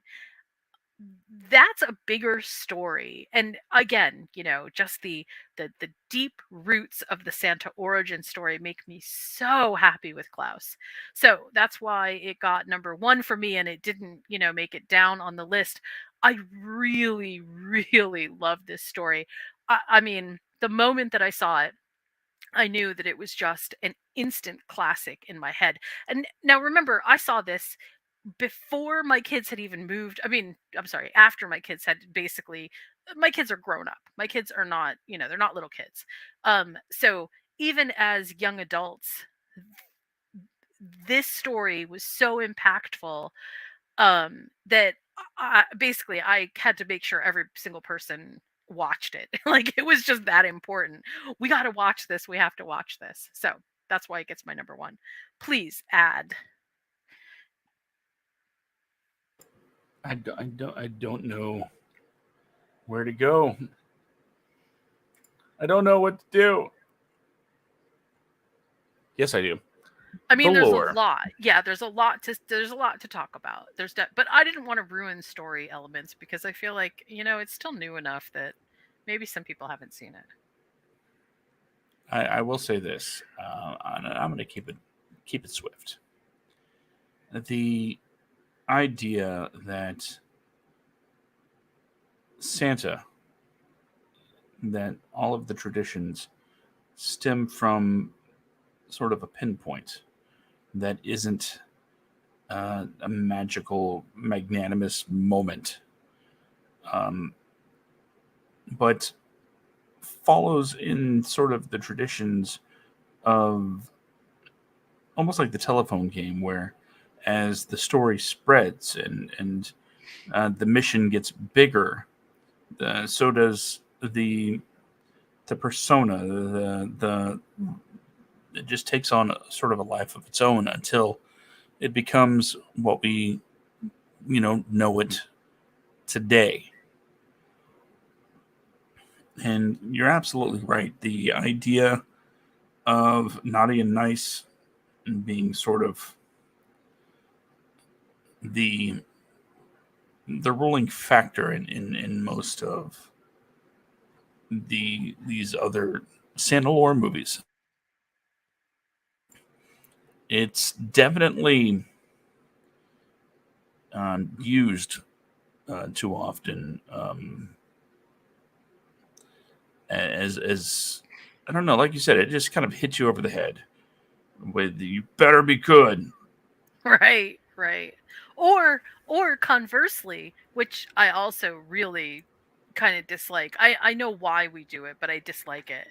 Um if you don't have Christmas spirit, then oh, well, you're not part of society. You're not part of the cult. You're not, like, we shame people for Yeah. being not into feeling gratitude and not feeling like they have to participate in Christmas. You know what? I'm here to tell you that's fake.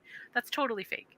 It is okay to experience Christmas in the way that you need to experience Christmas. And I feel like that's the point of the movie too, right? It is a Santa story, but it is also a story about grief and a story about, some anguish, and a story about redemption in a way that is important, not just, you know, for the sake of redemption. It actually is important. And I do really like Hmm. that.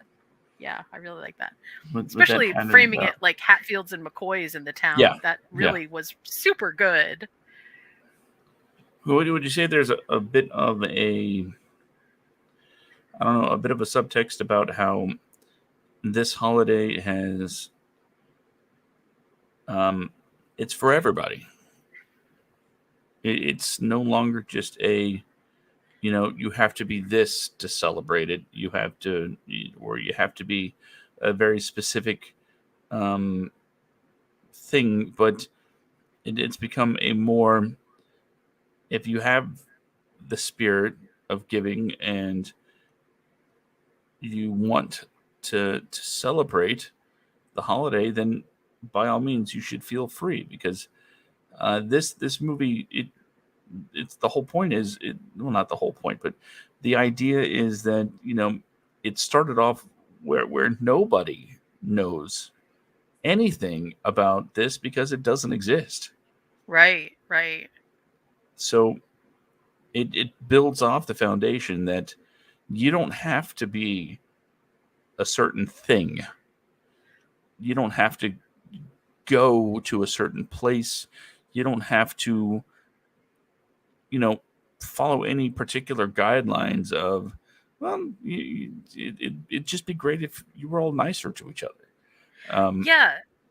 yeah, go ahead. And I think when we're talking about Santa lore, especially in movies, the whole idea is sorry, I have a puppy here. The whole idea is that Santa is not just sort of like an experience of the gift giving, or the things that we find magic. That the Santa lore is about us discovering who we are as people. The Santa lore is all about what's supposed to be generosity and kindness, and the idea that gift giving is a really joyous feeling for both the giver and the receiver. But we're not tied to just one expression at Christmas. And again, going back to Dickens, I find that there are so many parallels. One of the things that we don't talk about a lot, but that is really important, is that the old Santa lore used to include a lot of food. It used to include things that were not necessarily commercial, but like indulgent, slightly extravagant. And we have kind of moved a little bit away from that because we live in a world of more plenty than not. So we don't necessarily understand that mindset. But if you think about Santa lore, and especially in all the movies that we just talked about, maybe except Rare Exports, um, the Santa story itself comes from, here's something a little bit extra. But a little bit extra could be something that is small. A little bit extra is just that, a little bit extra. And if we're focused on the stuff that the Santa story says we're supposed to be focused on, then we're not focused on the stuff that we have kind of commercialized Santa around. And this isn't, like a preachy, it's not preachy. It's just that even in our movies, you can see that we make very distinct choices about whether we're concentrating on the milk of human kindness or whether we are kind of throwing each other under the bus with, if you're not good, then you don't get you're not worthy of extravagance. Uh no, I find that to be not true. So, but I love all the choices that we made. All the choices that we made are excellent. I think we talked some pretty strong Santa lore tonight. Got into For the sure. mythos. So how about we do two things real quick? One, let's run down our list, and then you give us our homework for next week. Okay. Okay, so starting at number 10, I have Santa Claus is Coming to Town by the Rasbanken team. The Santa Claus, which was super fun. I really liked that one. Santa Claus 1898, the black and white, which tells a great story. Yes, Virginia, the animated movie from 2009. Miracle on 34th Street, this is the 1994 edition. The Life and Adventures of Santa Claus, again, Rasbanken in 1985. One Magic Christmas by Disney.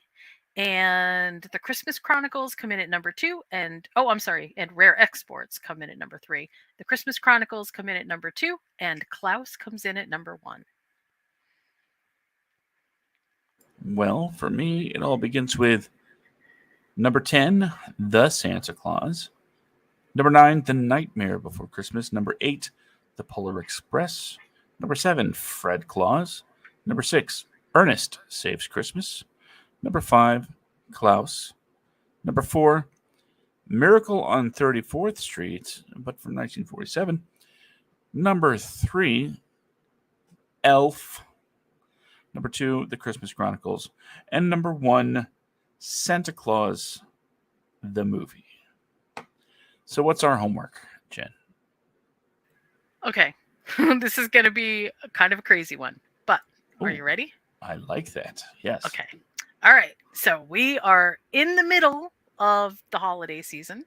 And rather than do any more holiday stuff, I thought we would do movies that either take place or occur at some point in shopping malls or big stores, Like Elf would technically fall under that because he ends up at Gimbel's, right? Mm-hmm. So as long as a good portion of the movie action happens inside of a store or a shopping mall, that's what I'm looking for. Interesting. Now, So does the size of the store matter? it's not about the size of the store; it's the quality of the merchandise. Okay, that's fair. That's No, fair. I would say no. I mean, if your movie takes place in a boutique, that's awesome. Let's boutique it. I think we can come up with some really good ones. I think so too. I think it's going to be a very convenient list. I see what you did there. Yeah. I already have some right off the top, which I think will be awesome. And I can almost guarantee that you've never seen them before. So That's usually the case. it will definitely be a fun movie list. So we're going to celebrate the shopping season. We are going to celebrate the shopping season. Yes. All With right. movies, I mean, your characters don't have to shop, but because I mean, in some of my movies, the characters are definitely not going to be shopping, but they probably were there to shop in the first place. Oh, I think I know what one of them is already on your list. Oh yeah. I'm not going to say it. I'm not going to say it. Well, I don't want spoilers. if you think you know what one is on my list, then you probably know the direction that I'm thinking about, right? I'm thinking maybe. And if you already have an idea of one of the things on my list, you're probably getting my general feel too. I have a feeling I know one that is going to be on your list. Okay, so It'll be good. I have a dilemma. It's not a What's your big dilemma, but it's there. You see, Christmas is fast approaching. Indeed, it is. I definitely want to leave something interesting out for Santa, but I want whatever food or snack I leave out for him to be somehow associated with film or television. Where would I go to kind of get ideas for that? Well, I happen to have this great website called moviesandmeals.com. No way. Titled Movies Make the Meal. And we just so happen to be doing a whole bunch of holiday movies this time of year. In fact, although I haven't put it together quite yet, so give me a couple days, we were going to put together alternate ideas for snacks for Santa. So that could be super fun. Maybe we'll include our list here as part of that. So I'm sure we can come up with some super interesting things for Santa along with cookies because we wouldn't want to deprive him of cookies. But there's a lot of cool stuff that we can make. So join us over at moviesandmeals.com. Also, join me tomorrow for it's for TV dinners. Sorry, not movie potluck. Join me for TV dinners tomorrow, same time. We are going to talk about some interesting things that have happened this year in TV and streaming and get an idea of sort of what happened this year. It feels like a lot of stuff happened this year. So many moving pieces. So we're going to talk about that. 2002. Wow, I really am living in the past. 2022 in retrospective fashion for TV dinners. So you can join me then. Outstanding. And if you like the dulcet tones of my voice, you can always go to whatgomedia.com to find out all of the latest and greatest. Okay, honestly, it's just really a place to click on links to Facebook, where that's where the latest and greatest stuff gets posted. So if you're on Facebook, go to whatgomedia.com, find the appropriate links. If you like stuff like to wear, we have a merch shop that's full of whimsicality. Yes, that is still awesome. So, hey, it's 'tis the season. Get your beloved family members, or even yourself, a little bit of merchandise to show them that you not only love them, but you love us. So, there's that. And every Friday night, just so you're aware, there's a little show called The Podcast, and we're doing episode number 114. What are we going to talk about? I don't know. It's not 5 minutes before airtime. I'm not a psychic, as far as you know. So that's coming up Friday, 10 p.m. Eastern, 7 p.m. Pacific. And stay tuned for the details on that. Hey, you can always go to Watco Media, hit those social links, and find out the information as soon as it gets updated for everybody out there in listener land. So that's me in a nutshell when it comes to the things that I'm doing. And there's always something new on the horizon. So to keep your ear to the ground. And you know what, Jen? I can't wait till next week's list gets brought out into the open. I think it's going to be a good one. Yeah, me too. I'll definitely put a lot of thought into my shopping list here. It'll be fun. Now, do restaurants count, or is that just going to be a completely different thing? No, I would say that's different. No Pulp Okay. Fiction. That's what I was thinking. They don't go shopping. That's what I was thinking. But I just wanted to make absolutely sure. Yeah, I think shopping is the way to go. Yeah, absolutely agree. Well, until next week, thank you all for joining us. This has been fun. Another wonderful episode of 10-2-1. We will see you next week. We'll see you next week.